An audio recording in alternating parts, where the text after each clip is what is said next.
Visual novel RPGs ain't got nothing on our Tonelico. Both of these are strategy RPGs, and most importantly, I haven't played any of these yet. Gust developed the game, who at the time were only making Atelier games, which are pretty awesome. They were making games like these.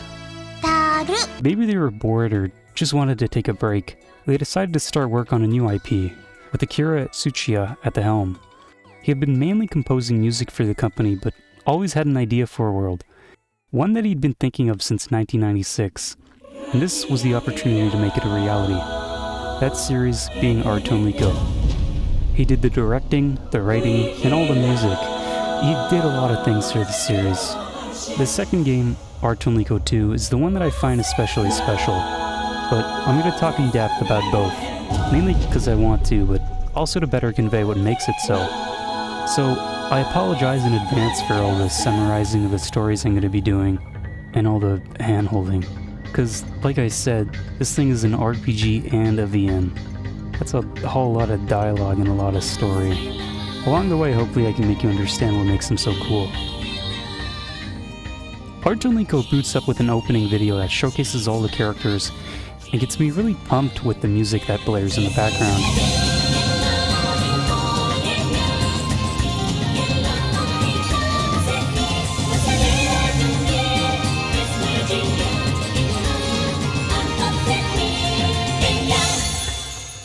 It gets me in the mood to play, and like a good anime opening, you just gotta let it play out every time, no matter how much you want to watch the actual episode content. There's no main menu music apart from the options and loading menu, which has this little song talking about how it gives you endless courage that I like.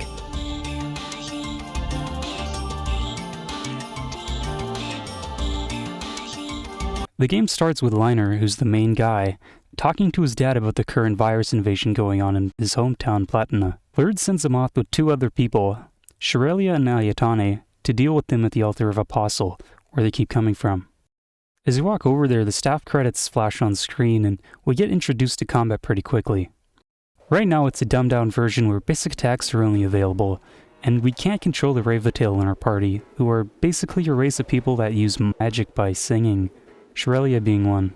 Later on, you'll be able to unlock different moves with different effects, but for now she just autocasts for us. The turn order is also shown at the top, which is affected by the speed stat for each characters, which can be checked using the status menu. It's got all your normal RPG stats that you'll be tweaking throughout the game by getting better weapons, armor, and accessories that boost specific stats. We can't seem to damage the virus we're fighting right now, so we retreat for the time being, but we get ambushed on the way back. Shirelia tells us we need to go find some crystal called Purger so we can actually hurt it. So we take on the quest of finding it while they hang back and defend Platina while we're gone. Liner gets on an airship to go find it, but we see him get struck down by a dragon in a cutscene.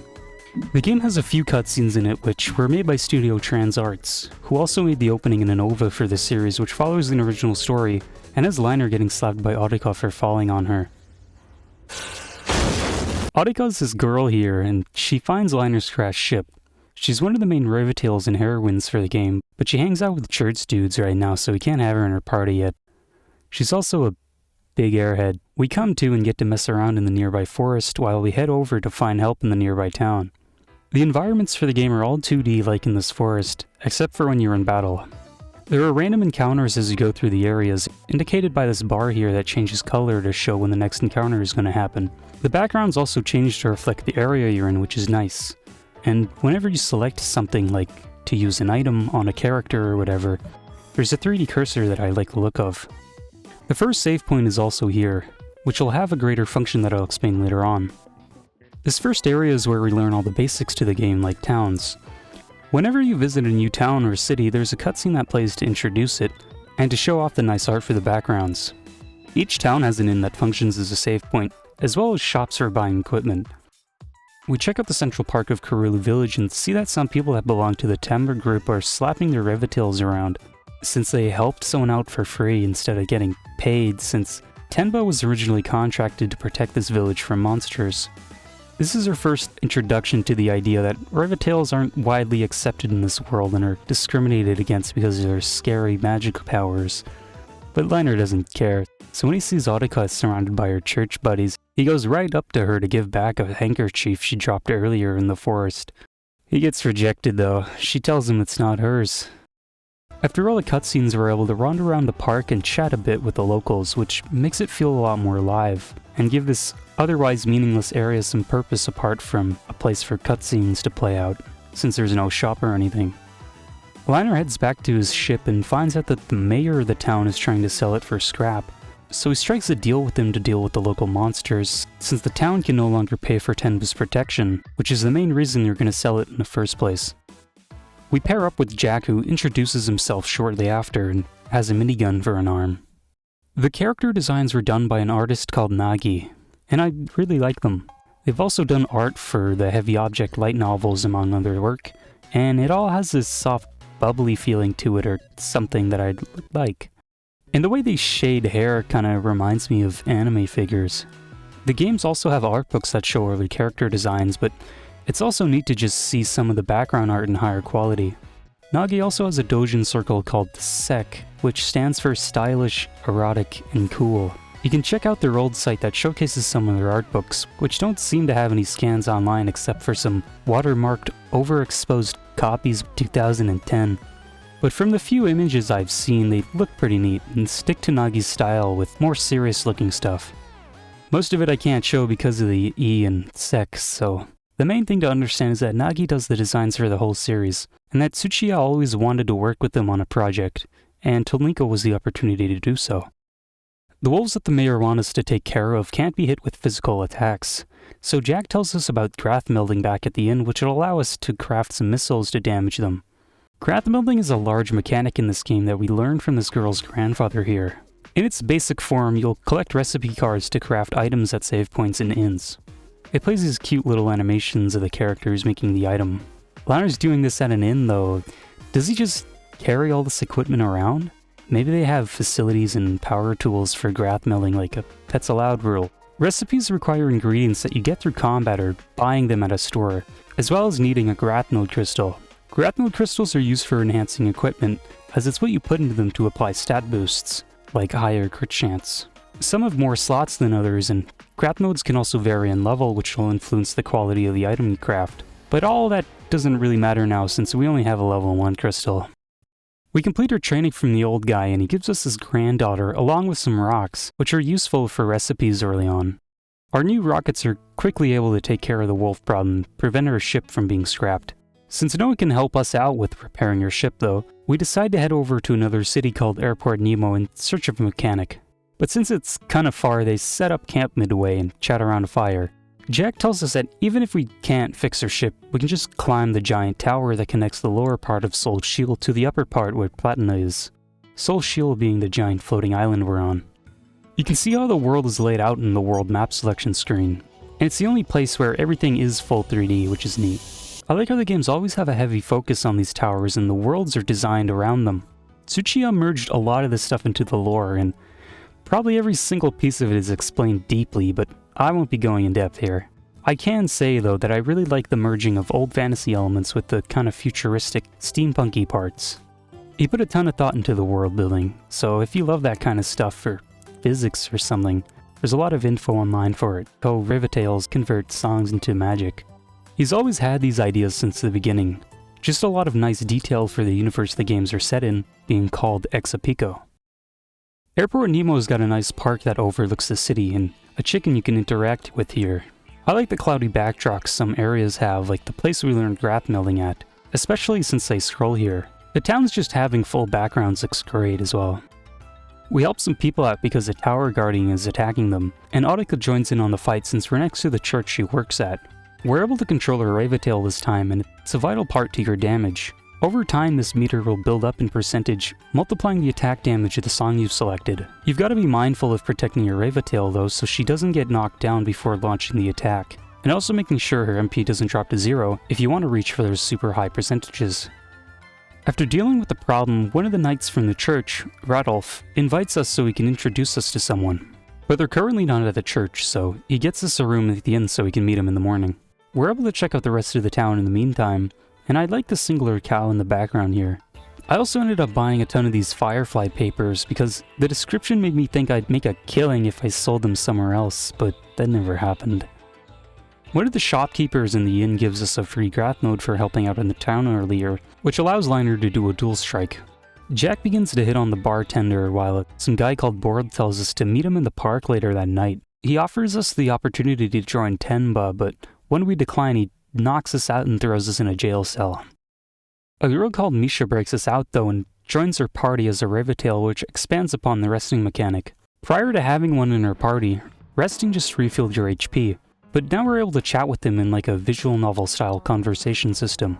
Throughout the game you collect talk topics, which are unlocked through the story or by finding these sparkling orbs on the ground. You can then bring these topics up while resting, then hang out and chill with the Rivetail you want. Most of the time it's just some lighthearted conversation to enjoy, and it's great as you're taking an actual break away from all the combat and everything to catch up with how your Rivetail is feeling. It's a smart way of getting to know the characters more, rather than just pushing all their backstory and current thoughts into the narrative, and I really love it. Enemies will also target them in combat now, indicated by these red circles. A party member can only deal with one of them at a time, so later on when your party is larger, you'll need to make sure you're blocking and taking care of all of them, or else your Rivetail will get knocked down. Without your Rivetail in battle, you can no longer get any buffs or anything. Sure, you can heal by using items, but battles will slow down and become a lot harder because you've lost your main powerhouse. If you guard with the max 3 party members though, they'll unleash a limit break attack as a counter, which deals some decent damage anyways. The main thing though is that they'll tell you off if you don't guard them in battle while resting and make you feel real guilty. On the contrary though, they might compliment you if you guard them really well, which is nice. We were put into a jail inside Tenba's group base, so we gotta escape the facility for now. I like how you can buy things from these vending machines they have laying around. Whenever you try to sell anything, it doesn't work since obviously they don't have a function like that. Liner would definitely try sticking stuff into the dispensing slot though, probably wondering why it doesn't work. He'd definitely do that. Misha can pick locks, which helps in her escape. She tells us about how Tenba hates Rivetails, which prompts Liner to ask what she's doing here in the first place, but she answers pretty vaguely. She just says she's looking for something that they took from her. We hear a giant explosion and decide to check it out, and we find a giant mech destroying the facility and a nearby generator that keeps it afloat, so we get some help dealing with it by this girl with a chainsaw. The sprite for this is really detailed and really jumps out to me. I like it, it's a lot higher in fidelity compared to the other assets, and it kinda reminds me of Metal Slug a bit. You can check the name of enemies or people you've met throughout the game, and it says it's called Ikaruga, which is a fitting name I think. Everything has a description to it, and the items that they drop, which is convenient. You've also got character profiles for the main cast, like their height, catchphrase, favorite food, and general description, that change throughout the game as Liner's own view and knowledge develops on them. After dealing with Ikaruga, we escape to the nearby town of Firefly Alley. Immediately, there's this old guy who sells collectible cards, which made me get excited and buy all 3 packs for sale, since they said they were collectible items. You can actually use items in your inventory and open them, but there's no card game or anything. They just add extra info on things in the world, or sometimes secrets about certain things. It's still cool though, and there's a couple to collect throughout the game. Being able to use healing items out of battle is always a nice quality of life thing too in RPGs, so it's nice that they're actually able to do it here as well. If you rest up at the nearby inn, Misha will eventually bring this up and comment about how some people go broke spending all their money collecting them and that he shouldn't do it too, but that couldn't be me. This really highlights to me how reactive they made their Rivetail partners. Some actions the player does might unlock a special conversation for it, which is really cool. The only way off this small island is through the airport, but Bord cancels all flights to prevent us from escaping, so Misha introduces us to a friend of hers called Spica, who tells us that if we blow up a wall somewhere, it'll lead us to a pipeline that connects to the main island of Sol Shiel. Spica doubles as a candy shop, as well as a rare Graphnode crystal shop if you tell her the secret phrase. All of them are far out of your price range right now, but it's cool to look at the options that'll be available later down the line to customize your build. Graphnodes may not seem like they impact gameplay a lot, like kinda strong or kinda defensive crystal sounds lame, but they do overall.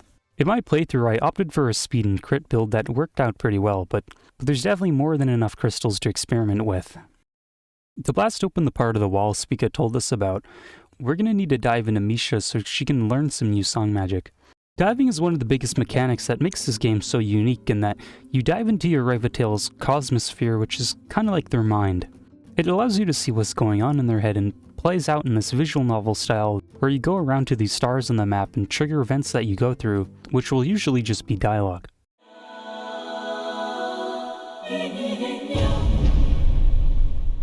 There are multiple levels to a cosmosphere, which usually have an overarching story for each level. You then progress to further levels when a paradigm shift occurs, basically when you've seen all the events for that level. Resting also plays a part in this in that conversations unlock deeper levels shown by the chart. And much like resting, it's just awesome. It's more chill conversations and stories to go through in your downtime to better know your Ravatail. They stand alone as their own thing, but are tied perfectly into the game. The first level of Misha's Cosmosphere has us meet her mind guardian, Hama, who stops strangers from just wandering into her Cosmosphere. Liner runs into Misha in town and just plainly asks her to make some new song magic, and she does, so we're basically done here story-wise. I'll maybe get to what happens later, but right now I just want to use this new lighting magic we got. Some song magic gets added to this quick use menu in the corner here, and you can just use it wherever you want and shoot at random things which I like doing. We blast open the wall and cross the pipeline to terraced fields, and meet the same girl who helped us fight Ikaruga.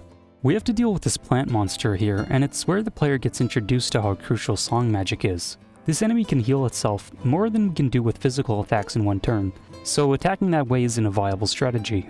You have to get used to gauging how long to charge your song magic for the optimal damage and wait time. I also really like the voice line for its attack. This area's got some nice farmland and cottages too. Later on, when you unlock the fire shot, you can use it on these grills here to cook the items and turn them into healing items, which is neat. We continue on through the forest with some nice sun shafts beaming through and find a door blocking the way. Liner's able to open it up though by talking to a person called Mei Mei in a different language. This is an actual language Tsuchiya made for this series called Hymnos. All the songs are sung in this language, so you can find translations online for them. To me, it's just another aspect which shows how much thought and dedication he's put into the world. He even geeks out over the singers too in some interviews. One of them, Mitose Niriko, ended up helping a lot with spell checking and debugging for the game, because she was so interested in the project, and would apparently sing for 12 hours every day in a booth with no air conditioning or a chair. All the music for the games are amazing though. Tsuchiya went pretty crazy with it. Some tracks sound like they come from Ghost in the Shell or Kara no Kyokai, which is nice. He also pushed for surround sound early on, so all the games have that option. He said that he wanted the music to be completely inseparable from the game, and for it to be an essential factor, which I think he achieved. Like, usually you'd tell someone to listen to the soundtrack to get an idea, but it's like a spoiler in music form. I think it's better to hear them in their respective areas in the game for that full effect because they are so connected. I don't know though, I'll probably end up playing a few tracks in the video myself. Make sure to listen to them in FLAC though. He's also done some other stuff like writing the lyrics to this song. Yeah, he's credited as the lyricist. There's barely any gameplay on YouTube for the game it comes from, being called Augmented Reality Girls Trinary. You could chat with the characters or something. I don't even know if he worked on it. He also worked on another series called No Surge. Oh wait. My bad. It takes place in the same Exapico universe. It's got a lot of similarities like diving and conversations on the road. The first one on PS Vita had some cloud elements where you could download clothes or something, which sounds kinda interesting. Some Tonelico characters also get featured in a game called Cross Edge where they merged a bunch of IPs into it. He also worked on Blue Reflection, which has an amazing soundtrack, being composed by Hayato Asano. Some are really hype, and I've used some of them throughout the video as background music. The door's unlocked now. Inside is a futuristic area with some tower gardens as enemies. We gotta search for the control room to turn this elevator on, but at this point I lost my save file because I messed up something while updating PCSX2. I had to replay the whole intro section again. It wasn't so bad though. I discovered that by jamming Liner into the walls, it gives him a speed boost that I utilized to reach the elevator in record time. We ride the elevator and arrive at another locked door, and Misha and Karush start to fight. They begin saying that they owe each other unreasonable amounts of dokoi sets. All of the items in the games have icons to show what they look like, and this extends to food, which is nice. It lets us look at exactly what a dokoi set is. It's like a hamburg patty thing. My favorite reoccurring food item is definitely the pen sweets. They have a real simple and memorable design to them. I guess they're like crackers or something. Barbecue soda's interesting. Liner's a big fan of fun buns though. He talks about the taste for them for multiple paragraphs. We reach a place called the Floating Wharf and get picked up by Rudolph. Krush has her own airship waiting here, so we part ways with her and fly back to Airport Nemo. Before you fly back though, there's a shop here and save point you can use. And now that Misha's in our party, whenever we grab meld, she'll comment on the item we've created. It's a nice way to explain items while still grounding it in the world, and I'm all for more chatting. All Raventails have their own naming schemes, like Audica, who goes for more straightforward descriptions because she's an airhead, and whatever name you pick for it, it'll stick with it for the rest of the game, unless you decide to craft it again with a different Raventail equipped. Flying back, boards her ship and takes Audica hostage to force Misha to stay with them. She agrees, which makes him throw Audica straight off the ship, and Liner goes to save her, but can't hold on for too long, so they end up falling.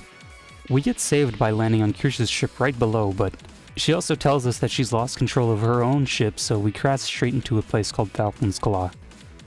There's some more nice curling clouds in the background here, along with this temple to check out.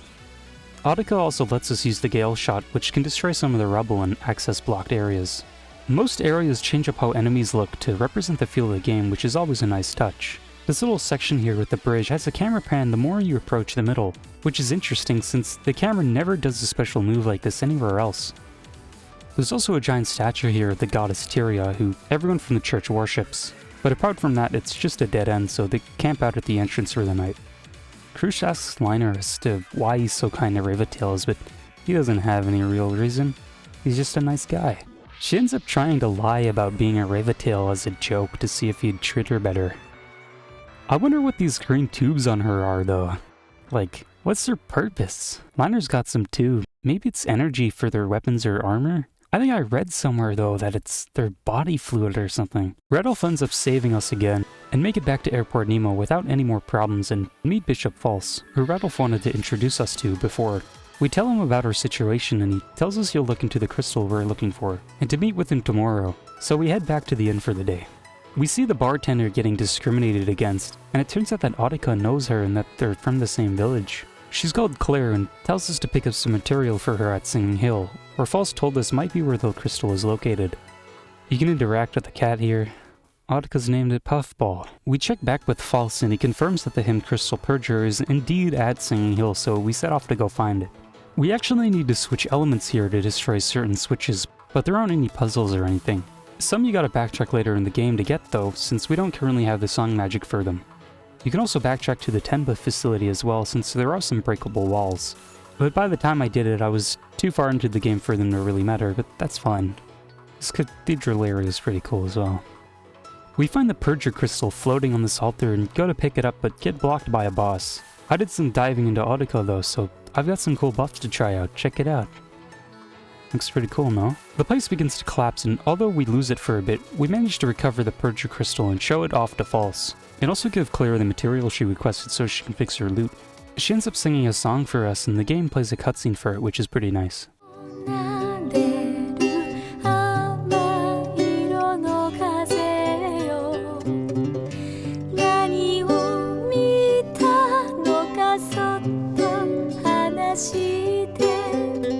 Recrystallization is also introduced here, which lets you repurpose equipment and items into grapnel crystals at a dive center. It's great because you don't need to hunt for a specific crystal anymore. You can just make whatever your build needs right there.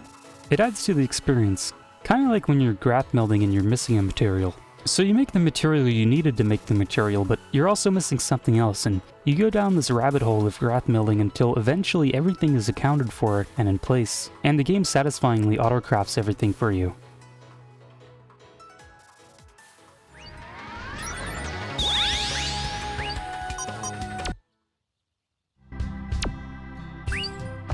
I definitely need to buy some more materials though. Actually, never mind. What? Man, everyone in this game does this. I feel terrible for not buying anything. It's like I'm loitering. Since we have Purger now, the party decides to climb the tower because Krush tells us that repairing the ship is pretty impossible right now. There's some more houses and rocky places on the way, and I like this NPC sitting on the edge here, taking in the view. Whenever you talk to them, they also have a different sprite to face you, which is kinda cool. The stormy area is kinda cool as well. Board stops us on the way up, so we gotta fight him. Through the battle, you see Misha charging her song magic, but she never launches it. It turns out she's waiting till we defeat Board to strike him right in the back to finish him off. It's cool that you can actually see her preparing to do this. She joins the party and we learn that she's got some history with Jack and that they actually come from the Teru tribe who lives in Emphana, which is where we're currently headed to.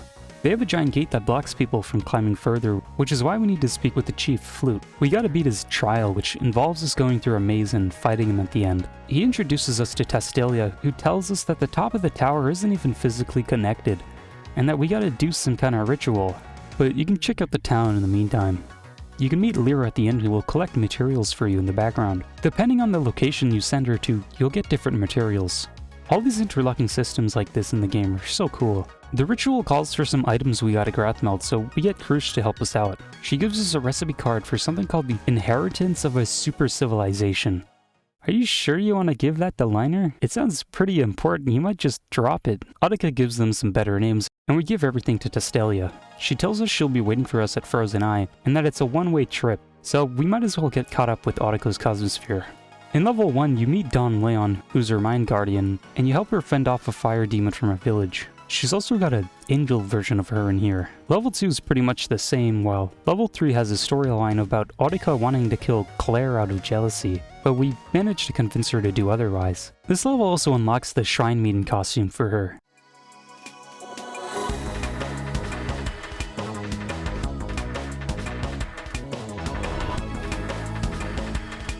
You can unlock different costumes for your Rivetail that act as a third equipable slot. They impact stats along with this graph, which I think corresponds to how fast certain levels of charge are reached. I don't know, the cool part is seeing their sprites change in combat to reflect the costume. Tsuchiya calls himself an otaku, but there isn't really much of that kind of tropey stuff or whatever put in, unless these costumes count as one. There's no picture of him in his room full of anime figures, and he doesn't wear swirly glasses. Plus, I like all the costumes. Some cool tassels and ribbons on this one. He's sold stuff at Comiket before though. That whole building it takes place in looks pretty cool, and the way it was portrayed in Genshiken made it seem pretty fun.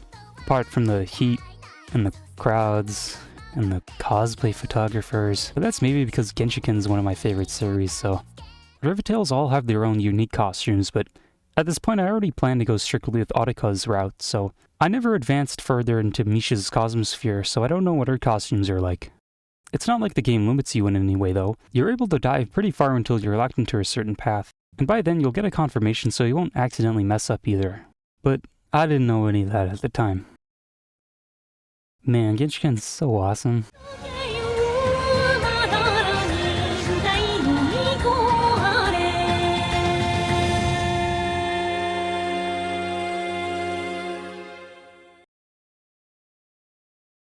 That never gets old. Meeting with Tastelia at the Frozen Eye lets us teleport to the Altar of Apostles, which is right under Platina. When we get there, we talk to her dad and he tells us to install the Purger Crystal into Audica so we can finally help Shirelia. Yeah, it took a while, but we're finally back to what was going on in the intro. We meet up with Shirelia and fight the boss virus with Audica singing Purger to weaken it. It flees into her Cosmosphere though, so we have to dive into her and defeat it there. It doesn't put up much of a fight though, and now everything's fine. The world's no longer being constantly inundated with viruses. The game then shows that Phase 1 is over with this cool image, so we can finally relax, until Phase 2 begins. Yeah, this game's far from over. Shirelia opens back up the gate so everyone can return home and not be stuck in Platina. Lord also tells us that what we did was only temporary and we need a song to seal the root of the problem. We're given a choice as to whether we want to aid in searching for it, but nah, I gotta pay my debts back to the church. Or mainly I just want to hang out with Audica more. Misha can have fun searching alone. So we head down to Airport Nemo with Audica and Rudolph and rest at the inn. Audica ends up getting hit on by some dudes. Why do they always go like, hey girl, wanna play? Like it's never hang out.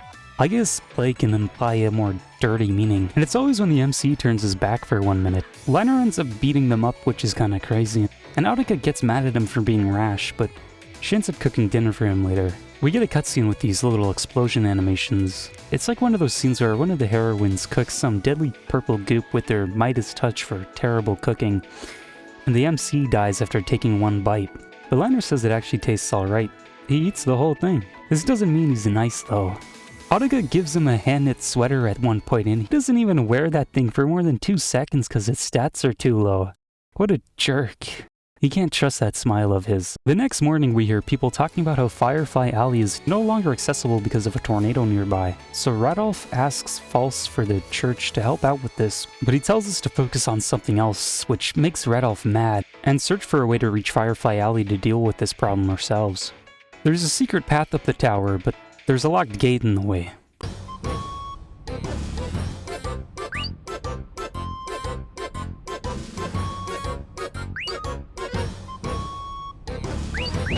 That actually worked?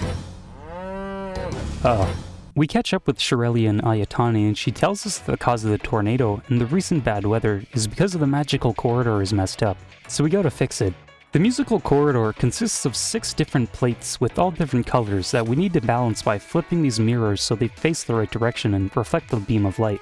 You can flip them around with a gale shot, and I like that you can actually break them if you hit them too many times, which is why Ayatane gives you a recipe beforehand, because he knows Liner's gonna probably break a few.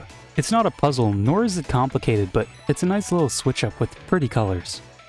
We line them up and Audica reactivates the system, which fixes the weather and gets rid of the tornado at Firefly Alley. We report back to False and tells us to continue searching for the Hymn Crystal Linker, which is what he wanted us to do in the first place before he went off on our own. Audica comes down with a fever as well, so we gotta deal with that first by diving into her. We find out that the goddess maiden Tyria is in her cosmosphere and that she's been reincarnated as Audica because she's her descendant, and tells us that the world is gonna be destroyed if we don't do anything. But the main problem is that she's giving Audica a cold. She tells us where Linker is though. It's located at the foot of her statue back at Falcon's Claw. But before we head back there, we also need to administer a life-extending agent into Audica because she's like an old model of Ravatail. She'll die if we don't give it to her, so we go back to the park and shove a giant crystal into her body.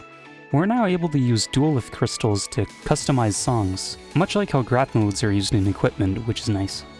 With all that resolved, we head over to Falcon's Claw to look at Tyria's feet or whatever and get the Hymn Crystal Linker, which is located in this little library underneath the statue. We're able to pick it up without much of a fuss, but False tells us we need another holy instrument called the Grail of Eoria before they can prepare for a trip to the Holy Land and reincarnate Tyria and fix the world or something. But it's not too clear as how she's gonna do this. We even ask Radolf and he doesn't really know how it'll work, but whatever, let's go finish that errand. Audica has to stay back and prepare for the ceremony, so we head to Singing Hill to find it. But after wandering around aimlessly for a while, we start to think that False is maybe just messing with us. Some church knights show up and claim that we've been planning to rebel against the church and try to kill us, and we catch on that False lied to us.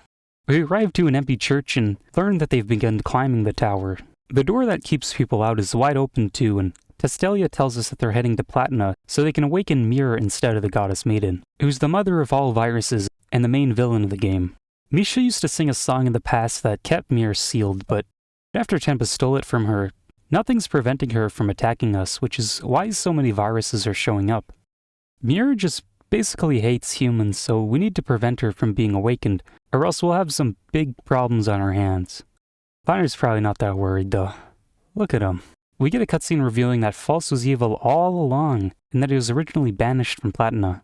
But I saw this coming from a mile away. And it's not like the game tries to hide it either, they drop a lot of obvious hints. But it's not even those that clued me in, just look at him. Of course he's evil. We get this subversive transition that I really like, where you think Liner's gonna comment on the situation above we just saw in the cutscene, but in reality he just comments about his shoelace being broken. I really like that. Of course he'd have no idea what's going on up there. He's just focused on climbing the tower.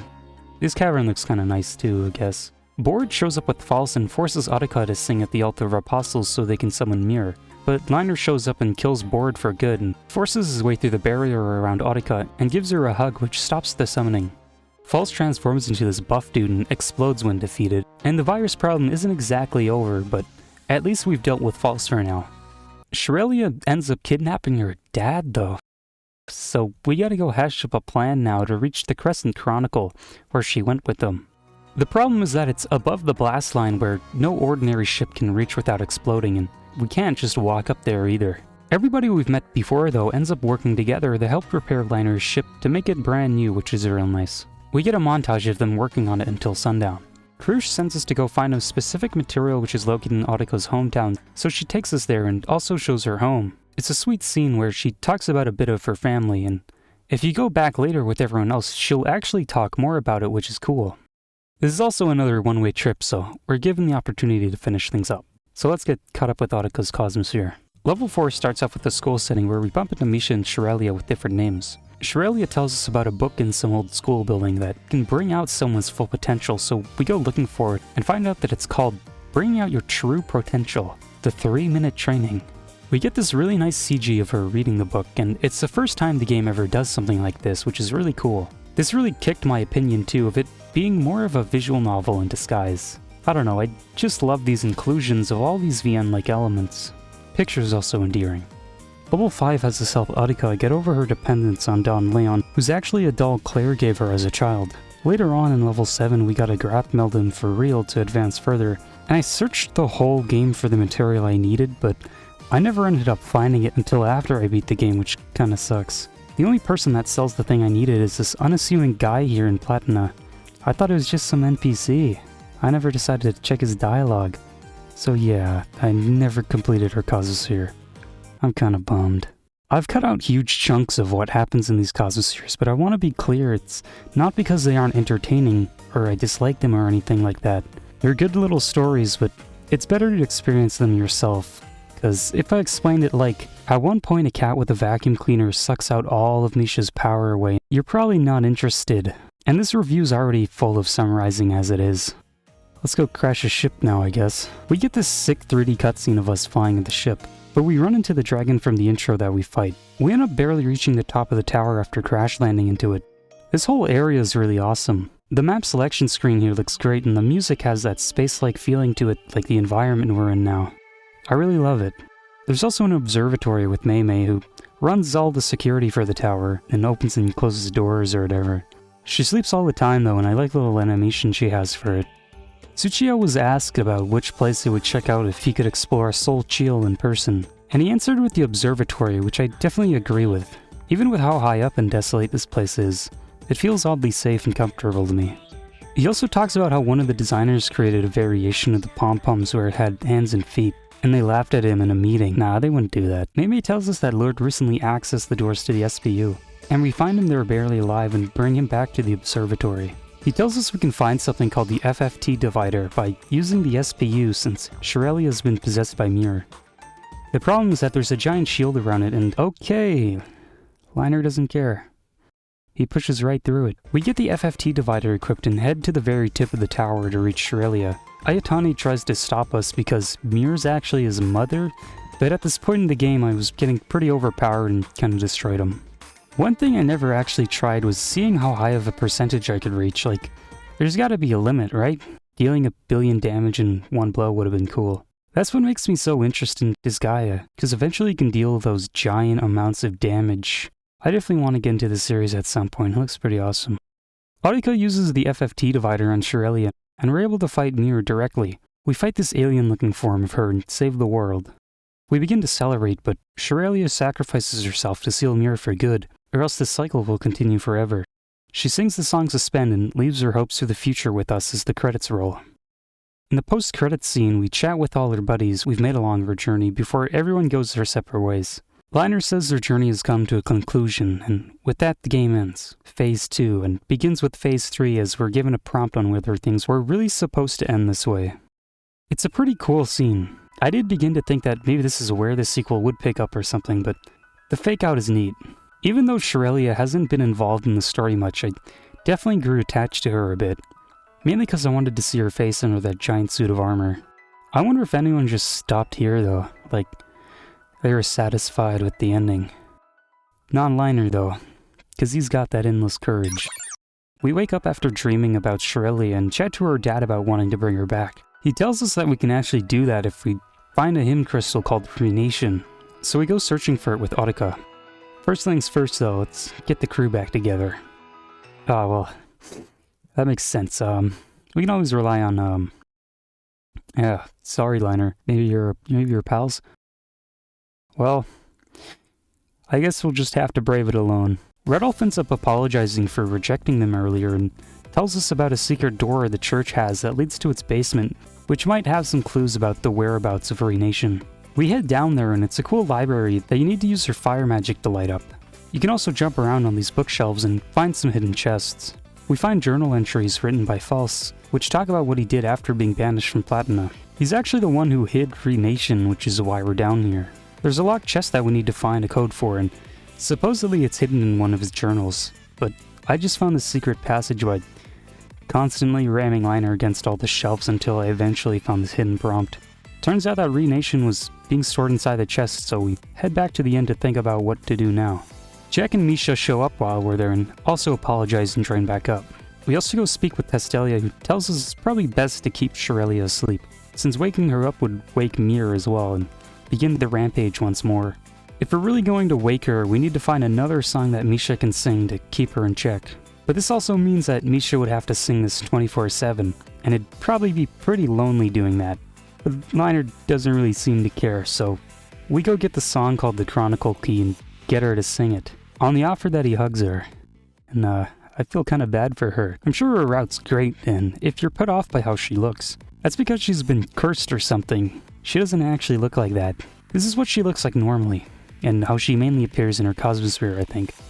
We gotta go to the top of the tower to sing Renation, and we run into Krush on the way up. We're able to climb the tower normally this time, so I'm not too sure why we had to use Liner's ship originally, but I most likely missed something. I like all the red lines though, it looks pretty cool inside. We reach the top and both Audica and Misha sing their respective songs, which brings Sherelia back, and she joins our party.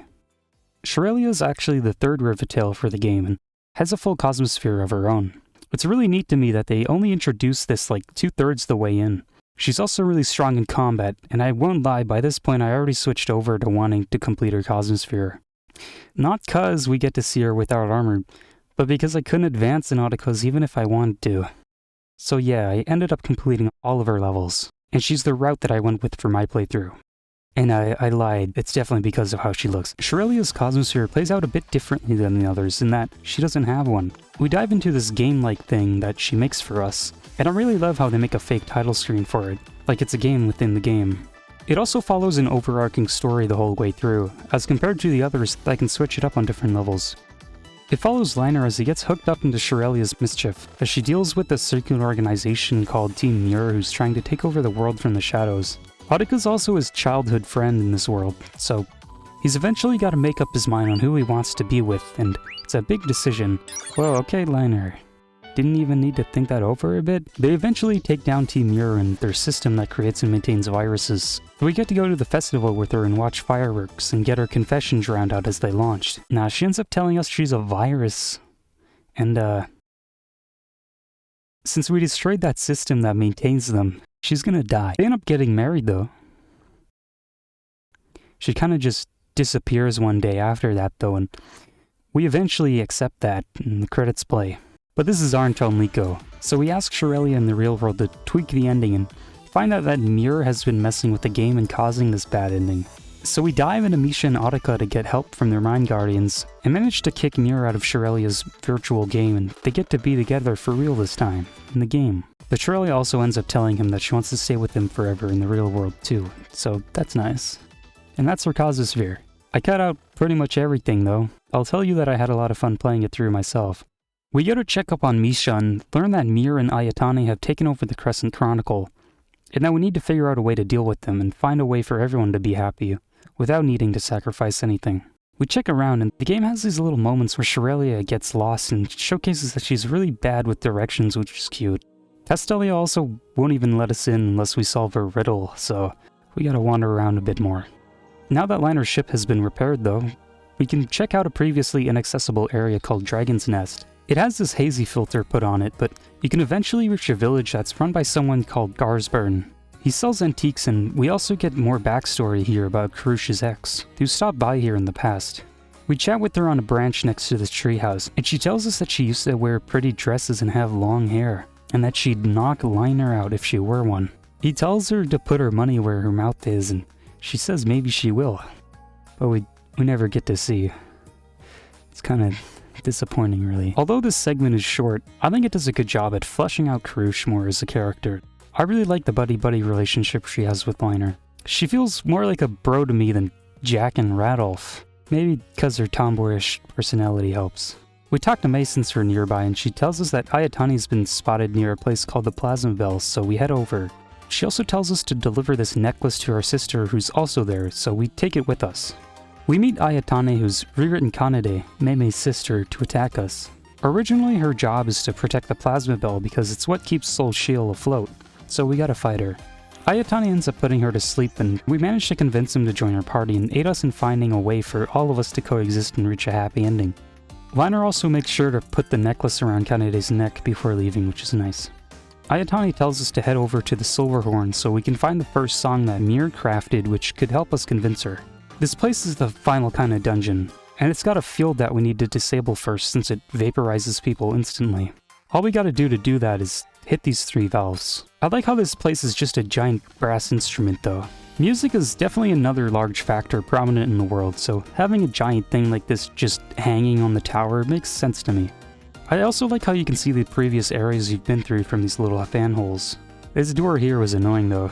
You have to hit this very specific spot here to open it, and it took me a bit to figure out.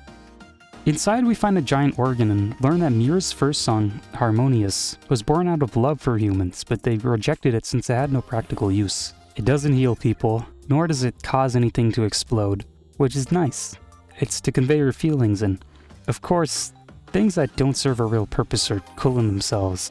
Like the Silverhorn just has a room where you can shoot gale shots into these pipes, and it acts as like a giant instrument you can play. And I'm pretty sure it has no real purpose, but it's awesome.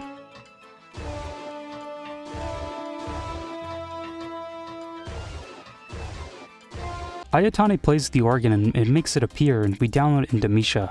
It's the last piece of the puzzle, and now we're able to solve Testalia's riddle. She asks us what the simplest yet strongest reason for the rise of conflict is, and Lattner replies by saying it's that people don't try to understand each other. Everyone gives her final words as we prepare to fight Shadowmere for the final time. She's taken on this spooky form and has some cool attacks, all while this awesome music is blaring in the background.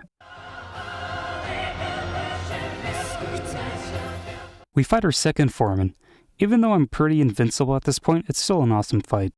We get through to Mir, and she begins to sing Harmonious as we finally save the world. Testalia dies right after though, and everyone still goes their own separate ways, but everything's been resolved. Sherelia suggests that they craft a song to immortalize their thoughts into a hymn crystal to send to the tower and convey their feelings. We get to go around one last time and ask everyone for their thoughts and feelings they want to put into the crystal, and we even get mirrors too. Radolf, Ayano, Flute, and Lurd all agree to work together in the future to allow for better communication between each other, while Misha, Jack, and Karush decide to go traveling. They all gather one last time to sing the song for the hymn crystal, and we get the real credits roll this time. Since there are different routes though, we get a post-credits scene where Audica asks if Liner wants to accompany her in opening a music box shop somewhere. Since I completed Shirelia's Cosmosphere though, you can choose whether you want to stay in Platina with Sherelia. I feel kinda bad for Audica as she leaves on her own, but we get to see them visiting her shop in the future, which is sweet. And we get the final screen of this music box.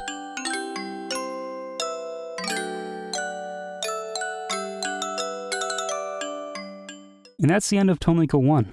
It's a solid first entry in the series, and I had a lot of fun playing it. And the third Rivetail was a nice surprise. You also unlock the extras menu, which contains some neat stuff like director notes on all the songs and costumes, along with a CG viewer and other stuff.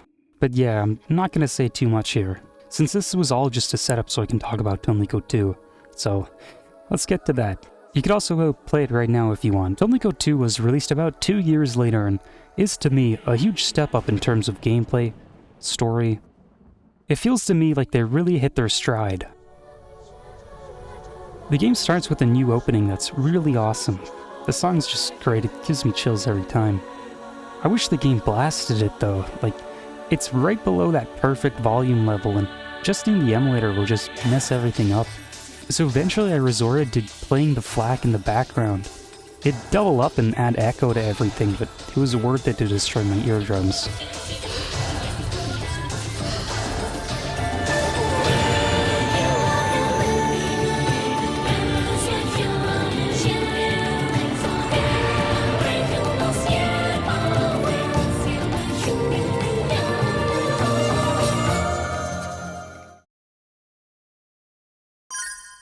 I like the turquoise theme for the menu this time, along with the fairy on the logo. Just like the first game, there's no music except for the system's menu, which is now replaced with the Endless Courage song.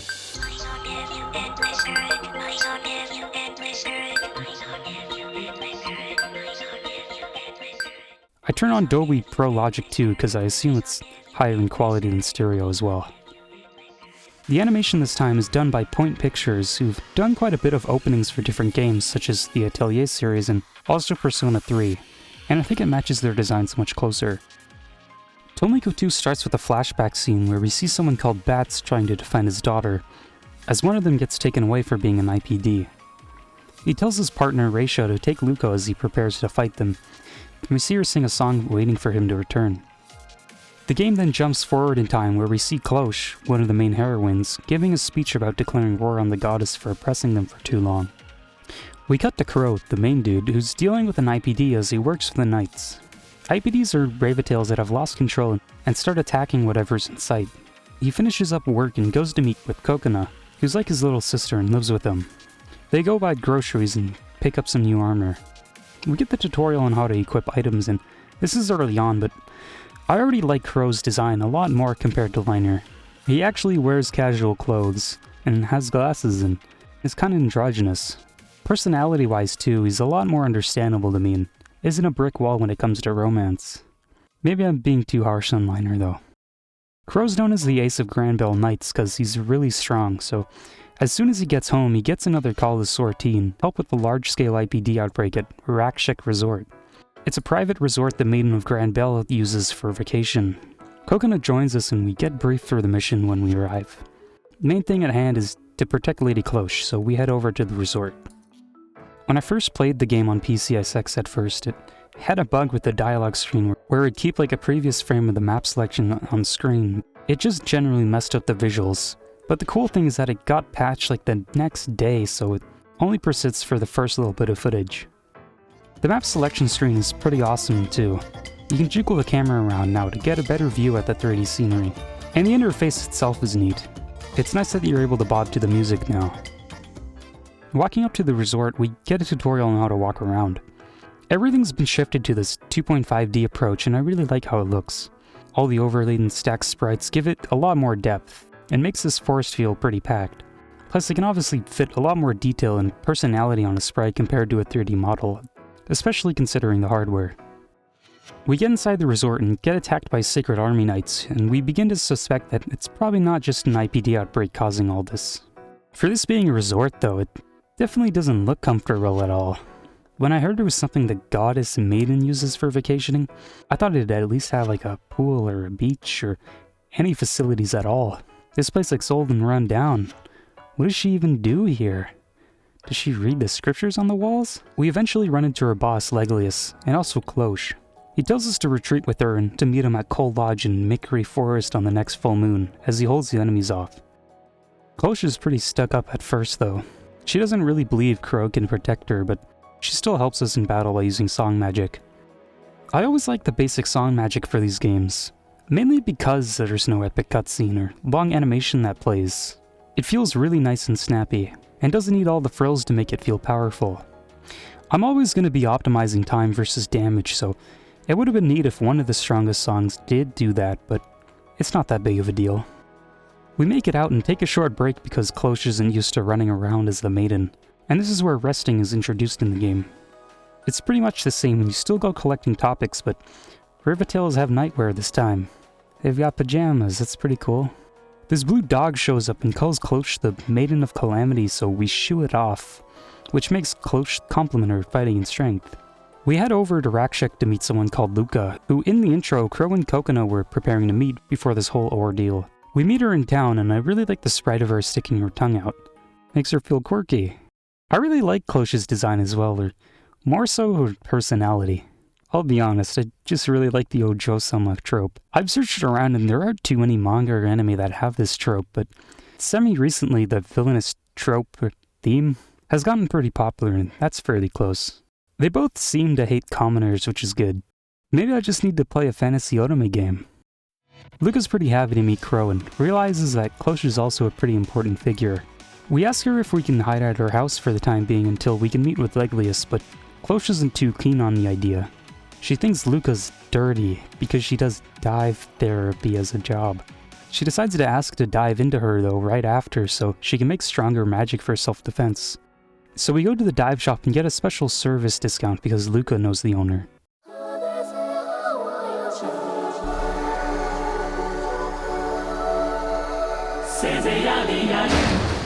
She immediately kills us inside her Cosmosphere. So Luca sets up a proxy dive where we do this Inception type thing of using a dive shop inside Luca's Cosmosphere to dive into Cloche. Doing this allows us not to die instantly and get to meet with Cloche's mind guardian, Infel. The first level has us searching around for an ember to illuminate the world, which unlocks Brave Thunder as song magic. Sometimes the game will have dive point checks where you can fail if you don't have enough, which is what happened to me and I got kicked out. But that's fine, we did all we needed story-wise. Luca also introduces her friend Skycat, who works at this restaurant where we can buy items from her. She has voice lines for different actions like buying, selling, and opening and exiting, which I really like. It's a small addition they added for most shops now, that's great. The whole intro section for the second game feels a lot better to me. It's much brisker in pace, and gets the player acquainted with some of the core mechanics more seamlessly. You're not stuck in Tutorial Town, and you get a Ravatail almost off the bat into your party. Diving is introduced basically the same way, but it just feels like the characters are much more involved in the process of it. Cosmospheres just also seem better written. I don't know. Luca suggests that we walk to her house since the train station is being guarded by Sacred Army Knights. She says it's what she usually does anyways, and it only takes her 4 hours. We begin our trek starting with a new area called Scuffle Access. It's got some trains that occasionally whiz by, and the trees and rocks look different, which is nice. The game introduces the IPD system here. Certain areas have IPDs that you contain and collect by fighting. This alarm will sound when you're near one, and they range in difficulty. But what I find really cool is that they all have unique designs, with 100 of them in total. I know hair changes aren't all that crazy, but some have unique costumes or clothes. Later on, they also serve an actual purpose other than getting some good XP as well. At this point, we can also block in battle, and this is what, to me, makes the battle system so perfect. It's real time now, and you're given a time window to perform actions by pressing the D-pad in 4 different directions. Everyone has their own unique moves for each direction, and in general, I really like how it feels to play.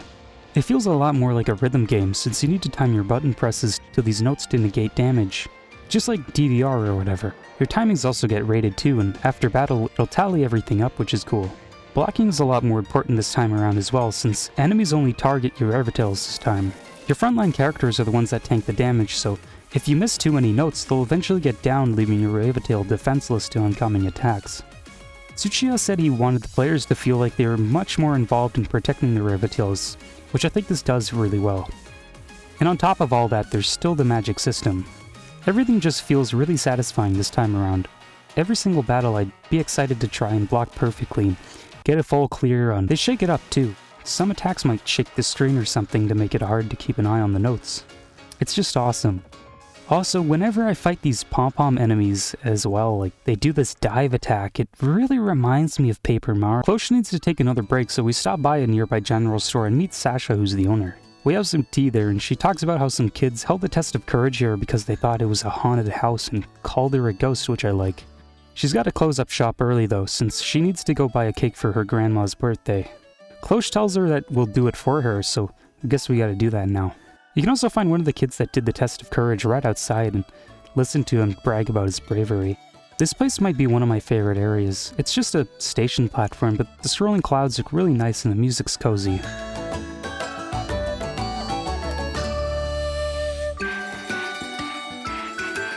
Back in Rakshak, Skycat gives us the Swiss roll recipe, and we're able to synthesize, or dual stall now. Checking the recipe though, those ingredients don't look too great. Like that carton's almost bursting, that can't be good. The animations for synthesizing are pretty fun to watch, like Luca mashing a pile of food into mush. They add a lot of personality to the characters, even Skycat just using a frying pan normally, I love them. Backgrounds also change to represent the location you're in, and the animations play off the environments. Not everything is a kitchen now. It's also no longer the default tent background for everything. The Swiss rolls end up becoming crackers somehow, but Sasha's fine with it, and Cloche blames it on Luca anyways.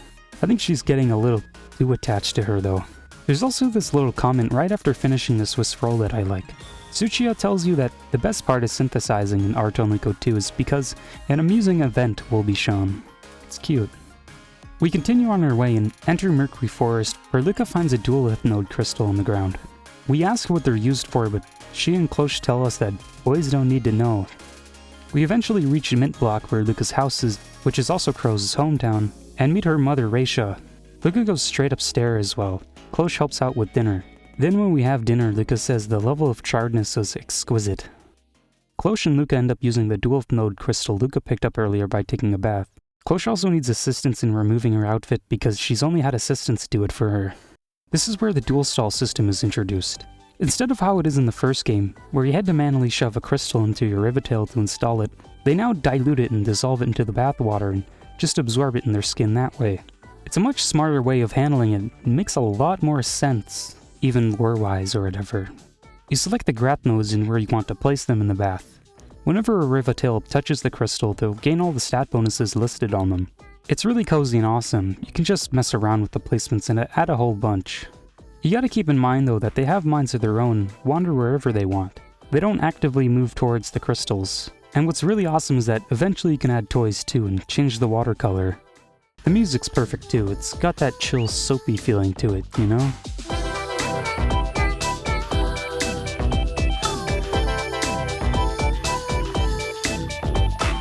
They also randomly have conversations with each other, and just like the other systems, it's nice to take a break and listen to them. I still gotta find the right placement for this thing though, so give me a sec. We wake up on the day of the full moon and head over to Cole Lodge to meet Leglius. When we arrive though, it's just some ruins, which is kinda disappointing. Why is it called Cole Lodge and not Cole Lodge Ruins? Though there's no burnt down building either, so... Where's the lodge part? Leglius catches us up on the current situation going on over at Granbell. He tells us that Klosh is being targeted by the leader of the Sacred Army. She also ends up collapsing while talking, and Leglius tells us it's because her life-extending agent's running out, and tells us that we need to administer it to her because we're her assigned knight. He tells us to be gentle, but Crow ends up sucking at it anyways. You know what? I can't ignore this anymore. What's with all these innuendo? Nah, I'm just kidding. A lot of people that play these games talk about all the innuendos and fan service the game has, but I think that's also mainly NIS America's fault. When they originally localized the game, they said they had a really cool ad campaign planned for Tonelico 2. It involved them replacing ad banners with characters wearing bath towels for a contest to win one in real life. They said in an interview that the game was going to be even more over the top this time compared to the first. So he shouts like maximum penetration real loud in the dub. Maximum penetration! If you thought the innuendos couldn't get any worse... It's not hard to see why people think of these scenes or sentences as sexual innuendos or whatever, but the thing is that they're not. Tsuchiya wrote a whole page talking about one of the specific scenes in Tonelico 1 that was widely thought of as a dirty scene online, even in Japan. He goes into detail about what he wanted to convey with it, that installing a life-extending agent is a traumatic experience for Rivatails, which yeah, you wouldn't want someone shoving a giant crystal inside of you, would you? When Tonelico 1 was first unveiled to the public in Japan, people kept thinking it was an eroge. They tried sticking it into its own category called girl synthesis, which maybe led to more confusion, but they did this because they wanted to convey that it was like an adventure RPG, but with all the unique systems the game had to offer. These innuendos seem to just be another part of the misconceptions this series always had. And Tsuchiya responded to all this by saying, "I see." So that's how they see it. Man. He's not even angry, he's just disappointed. The localizations just generally have more problems as well, like unfinished lines, them removing half the Japanese voice lines, and just changing stuff around. There's some discussion on this, but there are more pressing matters at hand, like how the characters have big hands and feet. I really like how different the overworld sprites are compared to Tonelico 1. In the first game, it's just like a pixelated downscale of the characters, but they're much more stylized here and match their counterparts much better to me. They're also way more expressive. Some of the animations that Klosh does look nice and smooth, like her swinging her sword, or even Luca waving looks great. And they look proportionally correct anyways. Plus they'd only be big, so they don't have to worry about like them detaching when they rotate them or something. Even during dual stalling, when they're much smaller to accommodate for their size on screen, the eyes being solid dots reads much better. They kinda look like Ragnarok Online characters. A lot of the reviews from journalists or whatever like reveling themselves in innuendo talk though. This person just writes a whole fan fiction for theirs. You can't really ignore this when you get into the series, which is why the only YouTube review of the whole series has 2 chapters dedicated to it. But the good thing is that there's a patch that fixes pretty much all of this, though the connotations of these lines are on you. A group of fans got together to fix the especially bad Tonelico 2 localization and stuck in an extra hard mode while they were at it. It was released in 2016, and they have a page on their website that explains pretty much all that I've already talked about. They've even got a trailer for it. It was uploaded by the same person who did the English patch for Atelier Marie plus Ellie. That's pretty cool. Personally, if I played it without the patch, it probably would have detracted from my overall enjoyment. The problem is when it just sticks out too much that it makes you lose focus on enjoying the actual game. So obviously I'm glad that it exists. It's cool that these people got together out of their love for the franchise to make it too. And if you enjoy it without the patch, that's fine too. I haven't played the localized version myself. Maybe it's funnier or something. But I don't enjoy fan service. I could never enjoy that. It also still won the best PS2 game on IGN in 2009. That's pretty cool, I guess. If you're gonna play number 2 though, I'd recommend the patch. After we finish installing the life-extending agent, we get ambushed by Sacred Army Knights. Luca gets a vision and screams, which causes the enemy Revitils to collapse and allow us to escape. We then end up running into this passed-out girl who eats all of the party's food since she hasn't eaten for 3 days, and introduces herself as Amari and her companion Soup. Luca lets her stay at her house and she's got nowhere to stay, so we head back for now. Luca ends up overhearing Raisha talking about her being a burden on her, which makes her sad, so she plans to run away to Enna Palace ruins to find out her past because she thinks Raisha kinda hates her. Amari joins her, and the rest of the party wakes up to later find them missing. We head over to Enna to find them, and you can meet Spica from Tonelico 1, who now runs a medicine shop. This place also has an inn, but you need to walk through the plaza as it's not selectable on the area view screen. This kinda makes Rakshik the most convenient city to use. Like Pastelia doesn't have an inn, and the beds to save in Crow's house are on the 2nd floor. In Tonelico 1, Airport Nemo is definitely the main city. The placement is perfect as it connects to everything and has all the facilities easily accessible. I think it's kinda cool, whether on purpose or not, that not being able to just save in the map menu or whatever adds this little extra layer to the game. Luca and Amari look at some murals, and she reads off some hymnos that's written, which makes her able to understand Soup now for some reason. Another guy named Chester shows up and tells her that the Grand Bell Hall swapped goddess maidens when they were young, and that she is the true goddess maiden. But Luca's kinda uninterested. He asks her to help bring peace to the land with her power, but backs off after seeing the rest of the party show up. We head back to Mint Block with Luca by taking the train, and we get this cool cutscene of them chatting with the interior on display. This is the only time it's ever used, and it's neat. They also even comment on how it's been a while since they've ridden it themselves. Klosh asks Raisha about the whole Luca thing, but she tells her it's just a big misunderstanding, and that she just loves and worries too much about her to let her go. Luca also has a sister called Reika who we saw get taken away in the intro. Klosh tries comforting Luca after this, but they end up fighting. Leglius tells us that he's established contact with one of his subordinates back at Grand Bell Hall though, so we head over there by going through Iron Plate Desert. We wander around until we eventually reach a dead end. In Tonelico 1, the dungeons, or whatever you'd call these, are a lot more maze-like to me and usually involve much more backtracking. Tonelico 2 just seems to have a lot less of this, which feels better. Or maybe I just got lucky and picked the correct path every time. Coconut ends up having an IPD outbreak and some Grand Bell Knights come to deal with her. Crow tries to stop them but gets knocked out by Leglius and later wakes up on a ship bound for Grand Bell Hall. He decides to put what just happened behind him and focus on his job for now. We get a cutscene of them arriving at Grand Bell Hall, and this is the first time we're able to explore it ourselves.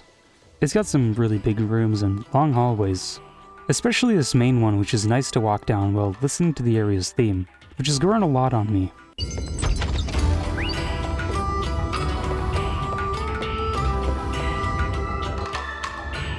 We enter the throne room and see the blue wolf attacking Elfman. We fend it off, and Elfman tells us that since the goddess maiden is finally back, they can officially hold the birthday festival for her. We rest up until then, and one thing that kinda stands out to me are the voice actors this time. Most of them have done popular roles in anime, like Alphen being voiced by Takahito Koyasu, the voice of Dio and Bobobo Bobobo. Cloche and Luca's voice actors, Miyuki Sawashiro and Amiko Shimizu, have voiced all these characters that I'm sure you might recognize at least one. Audiko's and Misha's voice actors in comparison aren't as well known. Not to say they're bad or anything, I'm just trying to highlight that they probably had a bigger budget this time, which is cool because it allowed them to do more. Though Liner's and Crow's voice actors haven't done that many popular roles either. Like, I don't really know any of these characters, but that's just what... Since we're gonna be waiting around, Luca wants to check out Crow's house. The maid tells us on her way out that Cloche wants to receive both of them, so we go to talk to her first. I like all the stuffed animals she's got littered on her shelves and through her room. Despite her stuck-up nature on the outside, she's got a soft side that likes cute plushies or whatever. Luca's birthday also turns out to be on the same day, so they chat about that a little. Alphen visits Cloche's room after we leave and talks about needing to promote a large-scale IPD containment, which seems to bring her grief over the idea. Amari decides to accompany us to our house as well, and Luca calls it cozy, which I agree with. They stay at it a couple times throughout the game. It's nice that he's actually got a house. Liner ain't got nothing like that. Just a giant hall. Even Luca has a house too. It makes the world feel a little more real to me. Audika did have a house in the first game, I guess. This spread of Crow with his hands on his hip is nice too. It's like he's giving off attitude. Being here reminds Crow of Kokona, but Luca reassures him that she's still alive, and that IPDs are held captive somewhere instead of being killed. She then goes to explore Pastilia on her own, and Amari suggests we tail her as she's bored. We end up finding Cloche instead at a doll shop, complaining about the tax on them. She tells us that she's on one of her secret walks and to keep quiet so no one notices she's the goddess maiden. But her cover's been blown a long time ago. The shop owner's probably just used to it at this point. This shop also gets featured a couple times in the story, as it's where Cloche likes to buy all her collectible merchandise and stuff she sticks in her room. There's a mascot called Gergo who's really popular here, which Crow thinks is ugly. Kokona actually tells Cloche about how she once bought a special, one-of-a-kind collectible toothbrush featuring the mascot Gorilla from a cancelled series. Crow ended up just brushing his teeth without knowing how valuable it is, and it's just a nice little story that stuck with me. Mainly because Crow just does not care about any of this. This whole thing also enforces that Cloche has a soft and fun side to her, which is nice. Cloche tells us that Luca was spotted looking around for Lift 1, which is located in the old town, or the slums. We head over there to figure out what she's doing by heading through this area, Watermill Termina. It has this nice mesh floor and the big cogs in the background are cool. We find Luca at the elevator and help her take down an enemy attacking her. Enemies are now able to jam your Revitel in battle, but it's a pretty small change. Jamming might slow down the burst gauge or make MP usage higher. I think the idea is to make the player more consciously pick which enemy they're attacking first, but I never did that and kept the option set to strongest, which worked out fine. I don't think I ever used manual target once. Luca tells us that there might be clues on her missing sister Reika down here. Since a lot of IPDs are rumored to live here, we end up running into one. We need to handle it ourselves. Luca says she wants to see if she can cure her, so we gotta lug her unconscious body all the way back to the dive shop, which Cloche isn't too happy about at first. She tasks us with buying a doll, so Cloche helps us pick out a trendy doll that costs 19,000 leaf. With it, we're ready to perform dive therapy. Earlier I talked about IPDs all having unique designs, and this is where you can really see them being showcased. You gotta keep this gauge in the designated area by answering their questions correctly. Each one has a different personality preset, so there's a lot of diversity to the questions. Answer enough and you'll cure them, which makes them play a part in the girl power system. In Tonelico 1, you customized your build through graph nodes, and think of the girl power system as a replacement for that. Each character may only equip one, but they usually have up to 4 different stat boosts, which get upgraded by battling with them. Higher IPDs also might have these red abilities, which influence the build a lot more, which is neat.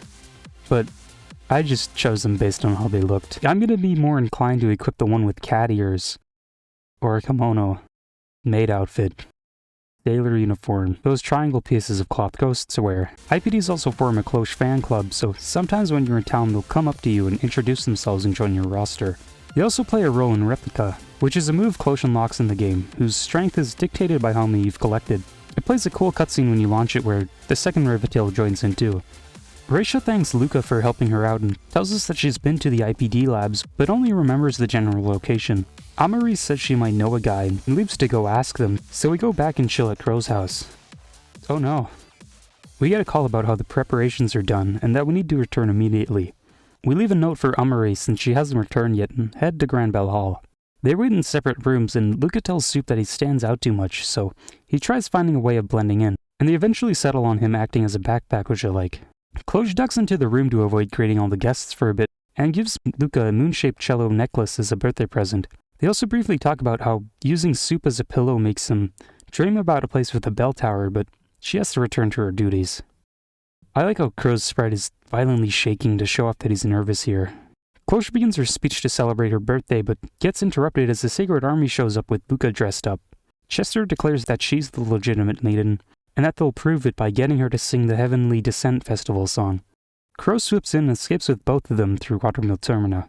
Luca tells us that she made a deal with them, in return for telling her the location of the IPD lab where her sister might be. We get Amari to guide us there because she's actually a member of the Sacred Army. We head down and see Coconut being surrounded by some knights. I like the animation of her punching the air to vent her frustrations because they won't let her leave. Crow knocks them out and we head down the corridor to her cell with Reiko's name on it. Inside is someone else though, who informs us that the previous girl died and not the room is for experimenting on IPDs. Everyone else ends up showing up, which prompts Amari to confront Alfman about how Grand Bell isn't reducing the amount of IPDs, but rather cultivating them for use in the war against the goddess. And he doesn't deny it either. This makes Luca upset at Cloche for inadvertently killing her sister. She breaks the cello necklace Cloche gifted her. We end up in jail and Crow doesn't really know what to say to Luca. She kinda snaps at him and says that she's tired of them acting like lovers all the time and that she never really liked him. Any of Luca's coworkers or people she knows usually refer to Crow as her fiancé, maybe because she talks about him a lot. She also just outright says she likes him a couple of times, so when she tells him that it was all for the sake of sneaking into Grand Bell Hall to find her sister, he's understandably speechless. He tells her to get herself a real boyfriend. This definitely changed my perspective on her. Quite a big divide between them now. It's pretty awkward. Lode shows up and takes Luca with them, and we shortly get free ourselves by Likely since Crow's too valuable of an asset for the Knights.